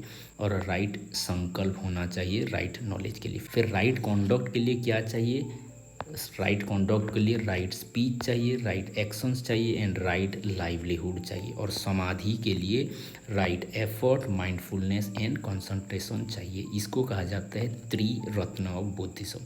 फिर हो गया त्रिपिटकस, जो कि बुद्धिस्ट फिलॉसफी का सबसे बड़ा धार्मिक पुस्तक है, या फिर ऐसे कह सकते हो कि सबसे बड़ा लिटरेचर है बुद्धिज़्म का। इसको कहा जाता है बास्केट्स ऑफ बुद्धिज़्म या फिर पिटाकास कहा जाता है। ये मेन 3 पिटाकास है, इसीलिए इसको त्रिपिटकस कहा जाता है। विनय पिटकस, सुत्त पिटक और अभिधाम पिटक। विनय वार्ड से ही आ रहा है, रूल्स या फिर कंडक्ट या फिर डिसिप्लिन। ओके, विनय गुण से आप रिलेट कर पाओगे, ये कंडक्ट के बारे में बताएगा, ये डिसिप्लिन के बारे में बताएगा। सुत्त पिटक किसके बारे में बताएगा, ये बुद्धस के जो डायलॉग्स है, sermons है, बुद्ध के जो टीचिंग्स वगैरह है, ये सारे यहाँ पर आएंगे। फिर अभिधम्म पिटक में क्या आएगा, ये अभिधम्म पिटक जो फिलोसॉफिकल गहरे क्वेश्चंस हैं, दार्शनिक तत्व के गहरे क्वेश्चंस हैं, ये सारे गहरे क्वेश्चंस यहाँ पर डिस्कस होंगे। तो ये तीनों हो गए त्रिपिटक। फिर बुद्धिज़्म के बहुत सारे फेमस बुक्स है। अभी अभी जो पीजीटी का एग्ज़ाम हुआ है उसके चलते भी 2-3 क्वेश्चंस बुद्ध के फेमस बुक्स में आए हैं, जैसे कि धम्मपद जो हो गया, धम्मपद हो गया collections of saying of Buddhas. Buddha के जो सारे सेइंग्स है, बुद्ध ने जो जो कहा है, जो जो डिस्कशन किया है, वेरियस उपदेश दिए हैं, वो सारे उपदेशों का संकलन धम्मपद में है। और धम्मपद वास्तव में सुत्त पिटक का एक पार्ट है। ओके, क्योंकि सुत्त पिटक ही तो डायलॉग्स एंड sermons के बारे में बता रहा है, तो सुत्त पिटक में धम्मपद ऑलरेडी है। इसको कहा जाता है गीता ऑफ बुद्धिज़्म, गीता और बुद्धिज़्म। ओके, ये क्वेश्चंस आया। फिर हो गया बुद्ध चरित, जो कि अश्वाघोष ने लिखा है। ये भी बहुत ही इम्पोर्टेंट टेक्स्ट है, ये पोएम की फॉर्म में है और ये बुद्ध की लाइफ के बारे में लिखा गया है, इसीलिए तो इसका नाम है बुद्ध चरित। फिर हो गया जातक टेल्स, तो ये जातक टेल्स कहानियों के बारे में बताता है। कौन सी कहानी, बुद्ध के जो प्रीवियस लाइफ्स या फिर पूर्व जन्म के जो भी वृत्तांत है, बहुत सारी कहानियों के आधार पे जातक टेल्स बताते हैं। ओके, फिर हो गया मिलिंद पिन्ना। मिलिंद पिन्ना क्या है, किंग जो मिलिंद थे और मंक नागासेन थे, ये दोनों के बीच जो डायलॉग्स हुआ था उसको एक बुक्स के फॉर्म पे नागासेन ने लिखा है, उसको कहते हैं मिलिंदा पिन्ना। ओके, फिर हो गया अभिधाम कोश। ये जो अभिधाम कोश है ये वसुवंत ने लिखा है, जो कि योगाचार्य फिलॉसफी से जुड़े हुए हैं। आगे चल के हम योगाचार फिलॉसफी को भी देखेंगे। और इसको कहा जाता है एनसाइक्लोपीडिया ऑफ बुद्धिज्म, क्योंकि ये जो अभिधाम कोश है यहाँ पर सिस्टमेटिक वे में सारे बुद्धिज़्म को संकलित करने की कोशिश किया गया है, इसीलिए इसको कहा जा रहा है एनसाइक्लोपीडिया ऑफ बुद्धिज़्म। ये भी क्वेश्चंस आया हुआ है, तो ये बुक्स को अच्छे से जान लो, क्योंकि ये बुक में या फिर विनय पिटक, सूत्र पिटक, अभिधाम पिटकों को लेकर एक दो क्वेश्चंस आते ही आते हैं। ओके, तो मूल्यों के बारे में क्या कहा है बुद्धिज़्म ने, तो 4 नोबेल ट्रूथ के आधार से ये एक्सियोलॉजी को इंटरप्रेट करने की कोशिश करता है। जैसे बुद्धिज़्म कहता है कि देयर इज सफरिंग, सफरिंग का कॉज है, कॉज को स्टॉप किया जा सकता है और स्टॉप करने का एक वे भी है। ये क्या है, ये 4 आर्य सत्य है, ये सत्य को 4 वे में डिफाइन कर रहा है। ये हो गया बुद्धिज़्म का एक्सियोलॉजिकल एस्पेक्ट। फिर हो गया एम ऑफ एजुकेशन। बुद्धिज़्म के हिसाब से क्या होना चाहिए शिक्षा का लक्ष्य। शिक्षा का लक्ष्य जो सबसे बड़ा लक्ष्य है लिबरेशन या फिर निर्वाणा, निर्वाणा पाना ही शिक्षा का सबसे बड़ा लक्ष्य है। और जो कोर आइडियोलॉजी है 4 नोबेल ट्रूथ, उसको भी जान लेना, उसको भी जीवन में उतार देना, ये भी एम ऑफ एजुकेशन है। फिर 8 फोल्ड पाथ को भी अच्छे से जानकर उसको फॉलो करना भी एम ऑफ एजुकेशन है। फिर कर्मा फिलॉसफी को जान लेना और उसको समझ लेना, ये भी एम ऑफ एजुकेशन है। फिर हो गया जो डिपेंडेंट ओरिजिनेशन में 12 sources of wheel of river दिया गया है, 12 निदान दिया गया है, उसको भी जान लेना और उसको अनुभव करना और इग्नोरेंस को ब्रेक कर पाना, ये हो गया aims of education. To propagate Buddhism, Buddhism का फैला, बुद्धिज़्म का प्रचार भी हो गया aim of education. To lead the individual in living a discipline life, life को डिसिप्लिन करना भी एम ऑफ एजुकेशन होगा। Service to mankind and welfare, हम जब पढ़ेंगे ना, जो बुद्धिज़्म में 2 प्रकार के आप देखोगे, महायान बुद्धिज़्म में योगाचार का कॉन्सेप्ट आएगा। योगाचार कॉन्सेप्ट में क्या आएगा, बोधिसत्व का कॉन्सेप्ट आएगा, जो कि सबका मुक्ति के बारे में सोचेगा, वेलफेयर के बारे में सोचेगा। तो एम ऑफ एजुकेशन क्या हो गया, एम ऑफ एजुकेशन हो गया मानव समाज का कल्याण और उनका वेलफेयर। फिर हो गया टू प्रोपागेट और या फिर promote peace and harmony in the society. Okay, फिर हो गया समाज को एविल प्रैक्टिसेस से बचाना है और समाज को इम्प्रूव करना है, ये भी एम ऑफ एजुकेशन हो गया। और सबसे बड़ी जो है, बुद्ध क्या कहते थे, बुद्ध का जो एजुकेशन है, to all caste, to all religion and to all race with equality, ये भी सबसे बड़ी बात है। ओके, फिर ये भी क्वेश्चंस आता है कि मॉडर्न एज में बुद्ध का जो बुद्धिस्ट फिलॉसफी का क्या एम होना चाहिए, aim of education during modern age क्या होना चाहिए। 4 ज़्यादातर एम्स कहा गया है, 4 एम वो हो गया, मोरल लाइफ होना चाहिए, डेवलपमेंट ऑफ पर्सनैलिटी होना चाहिए, कंजर्वेशन ऑफ कल्चर, कल्चर को कंजर्व करना चाहिए, और टोटल डेवलपमेंट, ओवरऑल डेवलपमेंट भी एम ऑफ एजुकेशन होना चाहिए। ये हो गया मॉडर्न एज की तरफ से। ओके, फिर एडमिशन सिस्टम क्या होता है, प्राइमरी के लिए क्या एडमिशन सेरेमनी रहता है या फिर हायर एजुकेशन के लिए क्या एडमिशन सेरेमनी रहता है, ये भी क्वेश्चंस आते हैं, इसको भी थोड़ा देख लेते हैं। पहले जो सेरेमनी किया जाता है प्राइमरी के लिए वो होता है पवज्जा सेरेमनी। पवज्जा का मतलब होता है टू गोइंग आउट, यानी कि बाहर जाना। बाहर मतलब अब घर को छोड़ के कहाँ जाना है, मोनेस्ट्री में जाना है, वहाँ पर शिक्षा लेना, इसीलिए इसको कहा जाता है टू गो आउट या फिर गोइंग आउट। हो गया, तो ये एडमिशन सेरेमनी है, प्राइमरी का एडमिशन सेरेमनी है। जब बच्चे को 8 इयर्स हो जाता है ये सेरेमनी किया जाता है एडमिशन के लिए, और ये एडमिशन होने के बाद 12 साल का एजुकेशन लेते हैं। ये क्वेश्चंस आते हैं, इसको अच्छे से याद कर लो। पवज्जा सेरेमनी के बाद स्टूडेंट को श्रमण कहा जाता है। ओके, और ये जो पवज्जा सेरेमनी होता था मोनेस्ट्री में होता था, और मोनेस्ट्री में मास एजुकेशन दिया जाता, सभी को शिक्षा दिया जाता था। ओके, फिर हो गया उपसंपदा सेरेमनी। उपसंपदा सेरेमनी रिलेट करता है हायर एजुकेशन के साथ। हायर एजुकेशन, और हायर एजुकेशन स्टार्ट होता है 20 एज के बाद, क्योंकि 8 इयर्स में स्टार्ट हो रहा है प्राइमरी एजुकेशन, ये 12 साल लग रहे हैं तो 20 हो गया, 20 में आ रहे हैं हायर एजुकेशन। हायर एजुकेशन 10 साल लगेगा, यानी कि 30 एज हो गया तो आप आचार्य बन जाओगे। ओके, तो ये जो हायर एजुकेशन का सेरेमनी है ये होता है उपसंपदा सेरेमनी। ये ज़्यादातर आप देखोगे, ये सेरेमनी होने के बाद स्टूडेंट को कहा जाएगा भिक्षु, और ये 10 साल तक स्टडी करते हैं, 10 साल के बाद इनको आचार्य कहा जाता है। ओके, ये सेरेमनी का भी बहुत सारा सिस्टम है, जैसे कि पवज्जा सेरेमनी जब होता है तो हेड शिफ्ट कर लेते हैं, फिर अच्छे क्लॉथ पहनाती है, यानी कि मॉन्क जैसे क्लॉथ पहनाती है, फिर गुरु के समीप ले जाती है, फिर क्या करते हैं 3 जो मंत्र होता है बुद्धम शरणम गच्छामि, संघम शरणम गच्छामि, धर्मम शरणम गच्छामि, ये सारे रिचुअल्स होते थे पहले। ओके, फिर उपसंपदा में भी बहुत सारी सेरेमनी होती है, जैसे कि 5 to 10 मंक्स रहते हैं, उनके सामने ही ये सेरेमनी वगैरह होता है। तो इसका बहुत सारा चीज़ें है, लेकिन आपको बेसिक चीज़ें क्या जानना है, बेसिक चीज़ें एग्ज़ाम पॉइंट ऑफ व्यू से इनका एज जानना है, सेरेमनी किसका हो रहा है, कब हो रहा है और कितने साल का पढ़ना है, श्रावण क्या है, आचार्य क्या है, भिक्षु क्या है, ये बस जानना है। ओके, क्योंकि क्वेश्चंस जो देता है पवज्जा सेरेमनी कब स्टार्ट होता है, या फिर admission ceremony of primary education क्या है, ऐसे करके दे देगा, या फिर हायर एजुकेशन का एडमिशन सेरेमनी क्या है, ऐसे करके क्वेश्चंस देता है। ओके, फिर हो गया कोरिकुलम। कोरिकुलम के बारे में बुद्धिज़्म क्या कहता है। कोरिकुलम के बारे में बुद्धिज़्म कहता है कि जो प्राइमरी स्कूल के बच्चे हैं या फिर श्रवण बच्चे हैं, ये बेसिक 3R प्रिंसिपल को फोकस करेंगे, जैसे कि रीडिंग, राइटिंग और एरिथमेटिक हो गया। ये ज़्यादातर रिलीजियस एजुकेशन के ऊपर में फोकस करेंगे। और जो 7 साल का पढ़ाई पढ़ रहे हैं या फिर 6 साल पढ़ चुके हैं, जो 7वीं साल आएगा उनको 5 साइंसेस की शिक्षा दिया जाएगा, जिसको कहा जा रहा है शब्द विद्या, जो कि हम कहते हैं तो science of word and grammar, यहाँ पर ग्रामर सिखाया जाएगा। फिर जो दूसरा है आर्ट और क्राफ्ट सिखाया जाएगा, जिसको शिल्प स्थान विद्या कहा जा रहा है। फिर मेडिसिन के बारे में शिक्षा दिया जाएगा, चिकित्सा विद्या।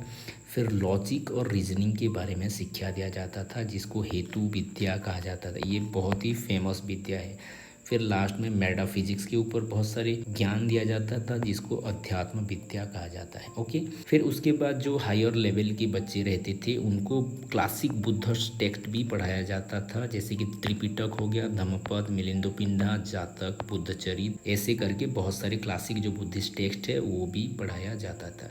उसके साथ साथ अर्निंग के लिए या फिर लिविंग के लिए या फिर लाइवलीहुड के लिए भी बहुत सारे ट्रेनिंग्स दिए जाते थे हैंडीक्राफ्ट की, जैसे हो गया स्पिनिंग हो गया, वीविंग हो गया, प्रिंटिंग ऑफ क्लॉथेस हो गया, या फिर medicine related, surgery related, accountancy related, sketching related या फिर कॉइनेज रिलेटेड शिक्षा भी दिया जाता था। ओके, तो कौन से मेथड में दिया जाता था, ज़्यादातर ओरल मेथड ही रहता था, डिस्कशन मेथड, कहीं कहीं question answer method, debate discussion या फिर सेमिनार भी होता था। लेकिन ये जो मेथड है इंडक्शन मेथड, जो कि हेतु विद्या के लिए दिया जाता था, ये भी मेथड ऑफ टीचिंग है। ओके, टीचर्स ज़्यादातर प्रीसेप्टर ही रहते थे।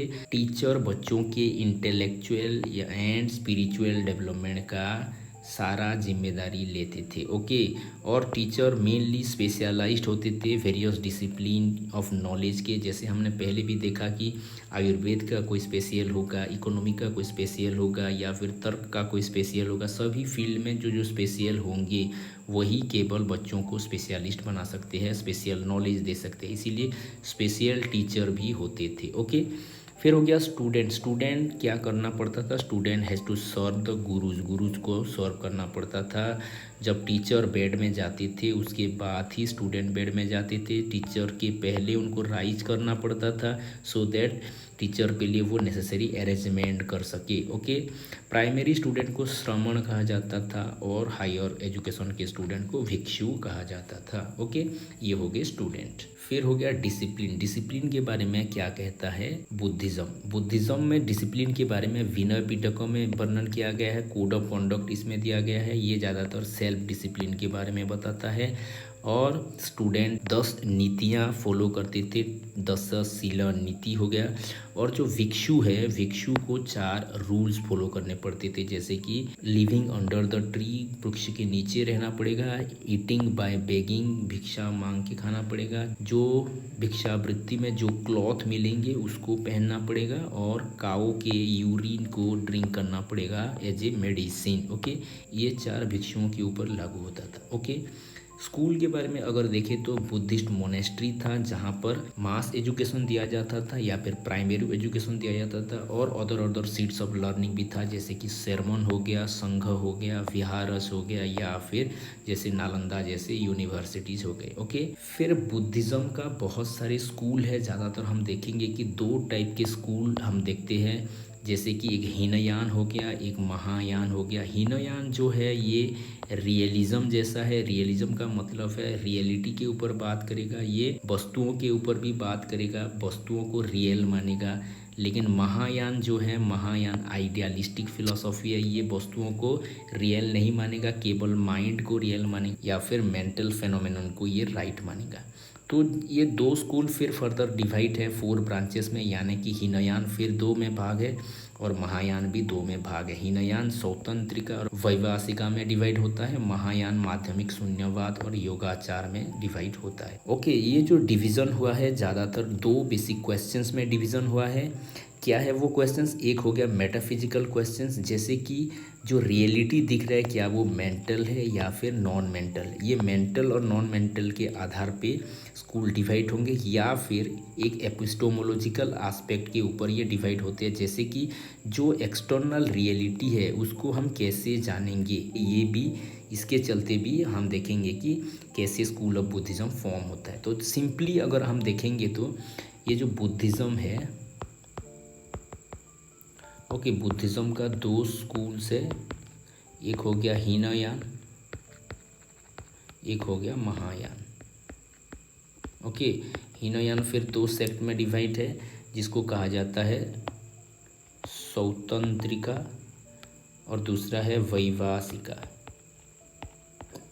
महायान का भी 2 कॉन्सेप्ट है, एक हो गया शून्यवाद, ओके, दूसरा हो गया योगाचार।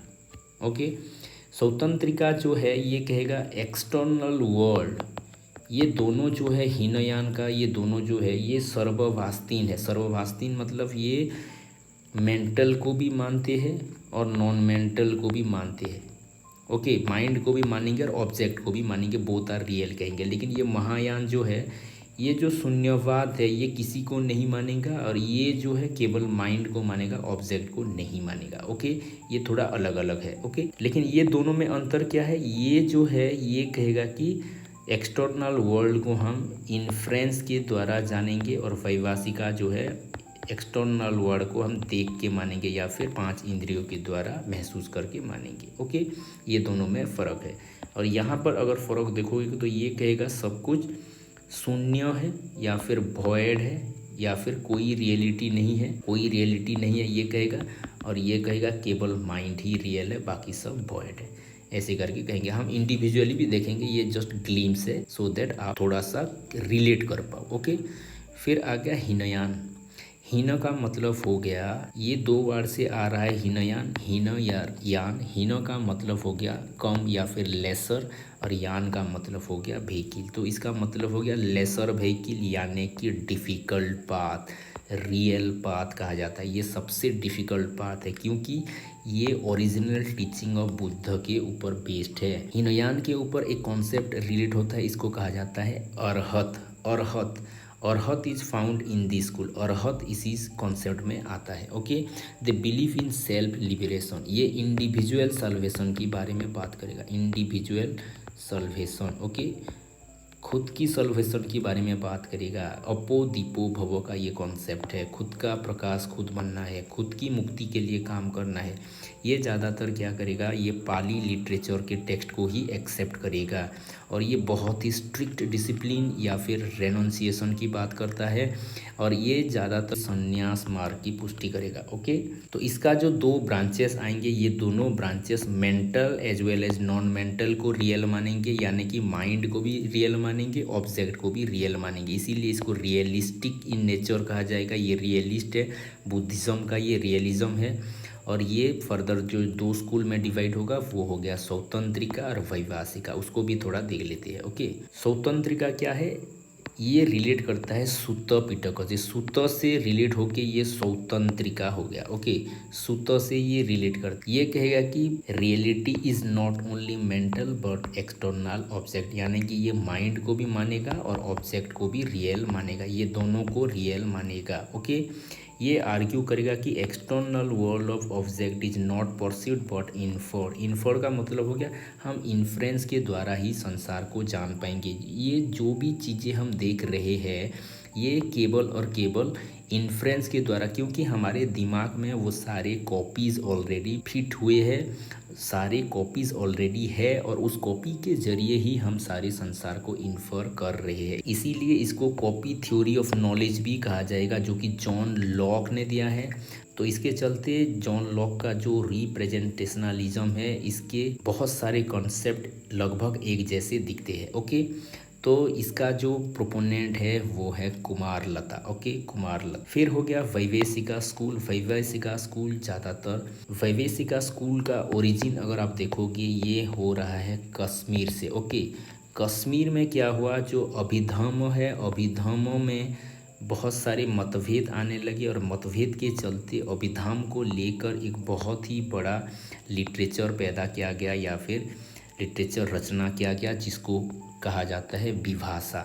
और विभाषा के चलते इसका जो फॉलोअर बने या फिर जो सेक्ट बना, इसके चलते इसका नाम हो गया वैभाषिका। ओके, विभाषा से वैभाषिका हो गया। ये क्या कहता है, ये भी वही मेंटल और एक्सटर्नल ऑब्जेक्ट दोनों को मानता है, लेकिन जो बड़ा अंतर है वो है परसेप्शन में। तो ये मानेगा कि जो कुछ हम परसीव कर रहे हैं through five senses, they are the real, they are the original object, they are the real object. Okay, तो ये हो गया वैभाषिका। और वैभाषिका को कहा जाता है डायरेक्ट रियलिज्म, क्योंकि ये डायरेक्ट सेंसेस के द्वारा परसीव करने की बात करता है। ओके, फिर हो गया महायान। महायान दो शब्द से बन रहा है, महा और यान। महा का मतलब हो गया ग्रेटर और यान का मतलब हो गया व्हीकिल। इसका मतलब हो गया ग्रेटर व्हीकिल या फिर वाइडर पाथ या फिर ईजियर पाथ। क्योंकि जो पहला कॉन्सेप्ट, कोर कॉन्सेप्ट था हीनयान, हीनयान में क्या हो रहा था, हीनयान में इतना स्ट्रिक्ट था, इतना सेल्फ ओरिएंटेड था, इतना इंडिविजुअलिस्टिक था कि धीरे धीरे बुद्धिज़्म सिकुड़ने लगा था, बुद्धिज़्म स्प्रेड नहीं हो पा रहा था। इसीलिए बहुत सारे जो विद्वान थे, बहुत सारे जो इंटेलेक्चुअल थे बुद्धिज़्म के या फिर बहुत सारे जो मॉन्क थे, उन्होंने डिसाइड किया कि हमको थोड़ा सा फ्लेक्सिबिलिटी दिखाना पड़ेगा, थोड़ा सा ऐसा कुछ इसमें डालना पड़ेगा जिसके चलते अदर पर्सन अट्रैक्ट हो, अदर पर्सन को बोझ ना लगे। इसीलिए ये इजी पाथ का रचना किया गया, जिसको हम वाइडर पाथ कहते हैं, ग्रेटर व्हीकिल करते हैं, सो दैट सभी इस मार्ग को कर पाए, सभी इस रास्ते में चल पाए। तो यहाँ पर एक कॉन्सेप्ट आता है जिसको कहा जाता है बोधिसत्व। ओके, बोधिसत्व का कॉन्सेप्ट यहाँ पर है। बोधिसत्व का मतलब क्या है, बोधिसत्व का मतलब क्या है, ये भी क्वेश्चंस आया है एसएसबी में, इसको भी आप अच्छे से जान लो। बोधिसत्व का मतलब हो गया ऑर्डिनरी सेंटीमेंट और रीजनेबल बेइंग। यानी कि बोधिसत्व क्या करेंगे, बोधिसत्व सभी के मुक्ति की कामना करेंगे। जब तक सभी मुक्त न हो जाए तब तक वो जाएंगे नहीं। क्योंकि देखो, ये जो महायान बुद्धिज़्म है, बुद्धिज़्म ये क्या कर रहा है, ये गौतम बुद्ध का उसी कॉन्सेप्ट को देख रहा है जो गौतम बुद्ध 35 एज में मुक्त होने के बाद भी इस संसार में 45 एक्स्ट्रा एज रहे। क्यों रहे, ह्यूमन वेलफेयर के लिए, मनुष्यों की भलाई के लिए वो यहाँ पर रहे। इसीलिए बोधिसत्व का जो कॉन्सेप्ट है, ये भी क्या करेंगे, एनलाइटमेंट पाने के बाद भी वो संसार छोड़ के नहीं जाएंगे और सभी के मंगल कामनाएं करेंगे, सभी के वेलफेयर करेंगे, या फिर ऐसे कह सकते हो वेलफेयर करते करते भी बोधिसत्व को पाएंगे, या फिर ह्यूमन की वेलफेयर करते करते भी एनलाइटमेंट को प्राप्त करेंगे। तो they believe in the liberation of all. ये भी क्वेश्चंस आते हैं बहुत ही, इसको अच्छे से समझ लो। सबका जो लिबरेशन चाहेगा वही हो गया महायान। तो महायान का मतलब आप ऐसे समझ लो कि जो सभी का लिबरेशन के लिए प्रयत्न करता है। This path is based on worship and devotion. ये वर्शिप के बारे में कहेगा, डिवोशन के बारे में कहेगा, पूजा के बारे में कहेगा, आइडियल वर्शिप के बारे में कहेगा। ये भी क्वेश्चंस आया है, आइडियल वर्शिप महायान से रिलेट करता है। Okay, they believe that Buddha is a supreme being. ये बुद्ध को सुप्रीम मानेगा। लेकिन हीनयान में क्या था, हीनयान में बुद्ध को एक ऑर्डिनरी पर्सन माना गया था, यहाँ पर सुप्रीम माना जाएगा। सुप्रीम मानने से इनका पूजा स्टार्ट हो जाएगा, आइडियल वर्शिप स्टार्ट हो जाएगा। ओके, तो फिर नेक्स्ट पॉइंट हो गया, it is otherwise known as Sarvabhashini. तो नहीं है, ये हीनयान का कॉन्सेप्ट है, ये नहीं है। ओके, लेकिन यहाँ पर आप देख सकते, it except only the mental is real. यहाँ पर माना जाएगा कि mental is real, non mental real नहीं है। ये योगाचार का कॉन्सेप्ट है। ओके, हम देखेंगे महायान का जो दो सेक्ट है, माध्यमिक शून्यवाद और योगाचार। शून्यवाद में कहेंगे कि कोई भी रियलिटी नहीं है, नो रियलिटी, और योगाचार में कहेंगे कि माइंड ही रियलिटी है या फिर मेंटल ही रियलिटी है, और नॉन मेंटल जो है वो ऑन रियल है। यहाँ पर कहेंगे सब कुछ ऑन रियल है। ओके, तो ये जो कॉन्सेप्ट है ये गलत है। Okay, it is idealistic in nature, idealist भी है, आइडियलिस्ट नेचर है क्योंकि भगवान को मानने वाला है। भगवान कौन हो गए? बुद्ध हो गए। ओके, तो हम देखेंगे इसका जो दो सेक्ट है, माध्यमिक शून्यवाद और योगाचार, इसको भी हम थोड़ा देख लेते हैं। माध्यमिक शून्यवाद क्या है? माध्यमिक शून्यवाद का जो फाउंडर है वो है नागार्जुन। बहुत ही बड़े विद्वान है, बहुत ही बड़े विद्वान। और क्यों इसको माध्यमिक कहा जा रहा है? क्योंकि जो शून्यवादी है, जिनको हम शून्यवादी कहते हैं और फॉलोअर ऑफ शून्यवाद है, ये सारे के सारे खुद को क्या मानते हैं? खुद को माध्यमिकाज मानते हैं। ओके, माध्यमिकाज मानते हैं, या फिर आप कह सकते हो the follower of middle path, या फिर मध्यम प्रतिपदा के फॉलोअर्स है।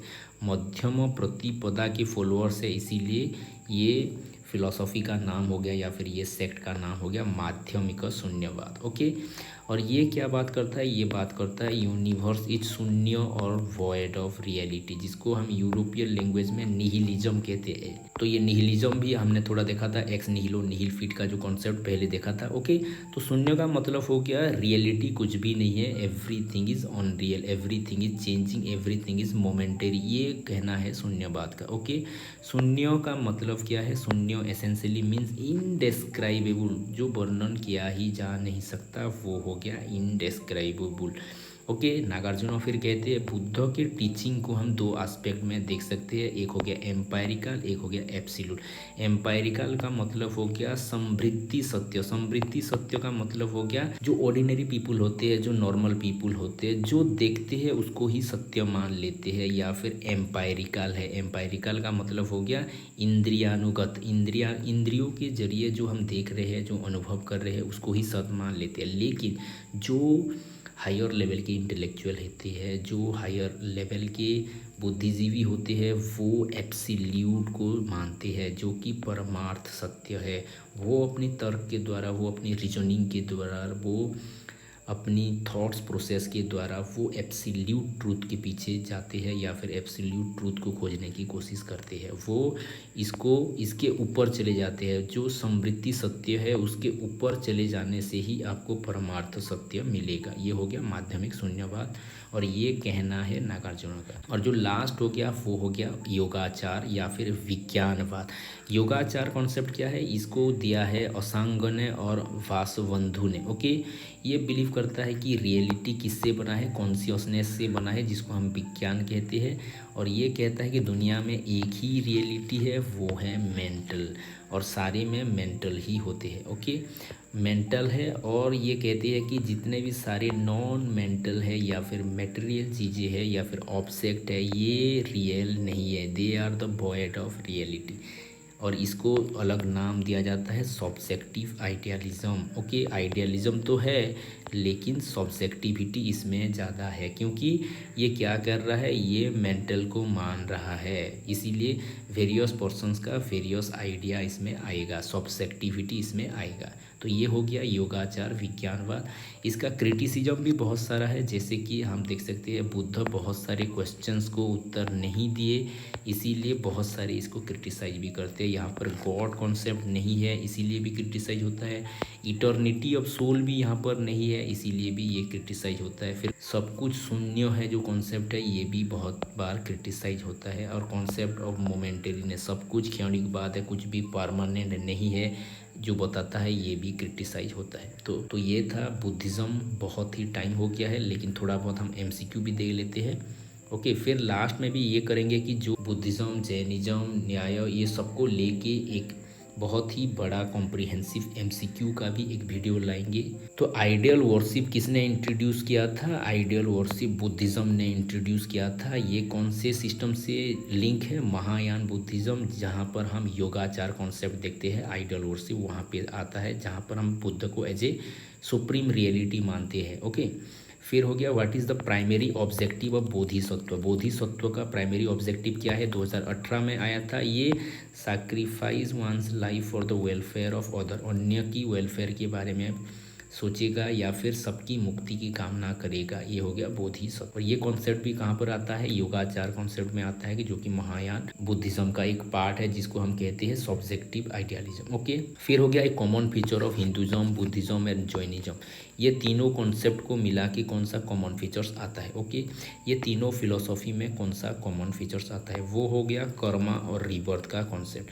सोल का कॉन्सेप्ट बुद्धिज्म में नहीं है, हिंदुज्म में है, जैनिज्म में है। एग्जिस्टेंस ऑफ गॉड बुद्धिज्म में नहीं है। Okay, on reality of world भी सभी में नहीं है। Okay, the theory of causation is known at, causation किसको कही जाती है, डिपेंडेंट ओरिजिनेशन को। Okay, Buddha theory of self is parallel to the theory, Buddha theory of self, self का क्या कॉन्सेप्ट दिया गया है, सेल्फ का दिया गया है कॉन्टीन्यूटी ऑफ कॉन्शियसनेस। ये हो गया विलियम जेम्स का कॉन्सेप्ट। जॉन लॉक का भी कुछ कॉन्सेप्ट है जो कि रिलेट करता है हीनयान बुद्धिज्म से। ओके, लेकिन जो सेल्फ के बारे में विलियम जेम्स का ही करेक्ट है। ओके, तो ये हो गया बुद्धिज़्म के बारे में बहुत ही कॉम्प्रिहेंसिव वे में। बहुत टाइम हो गया है, लगभग ये 1.5 घंटा की करीबन हो गया है। I hope it will be helpful for your SSB examination. Thank you for watching. Have a nice day.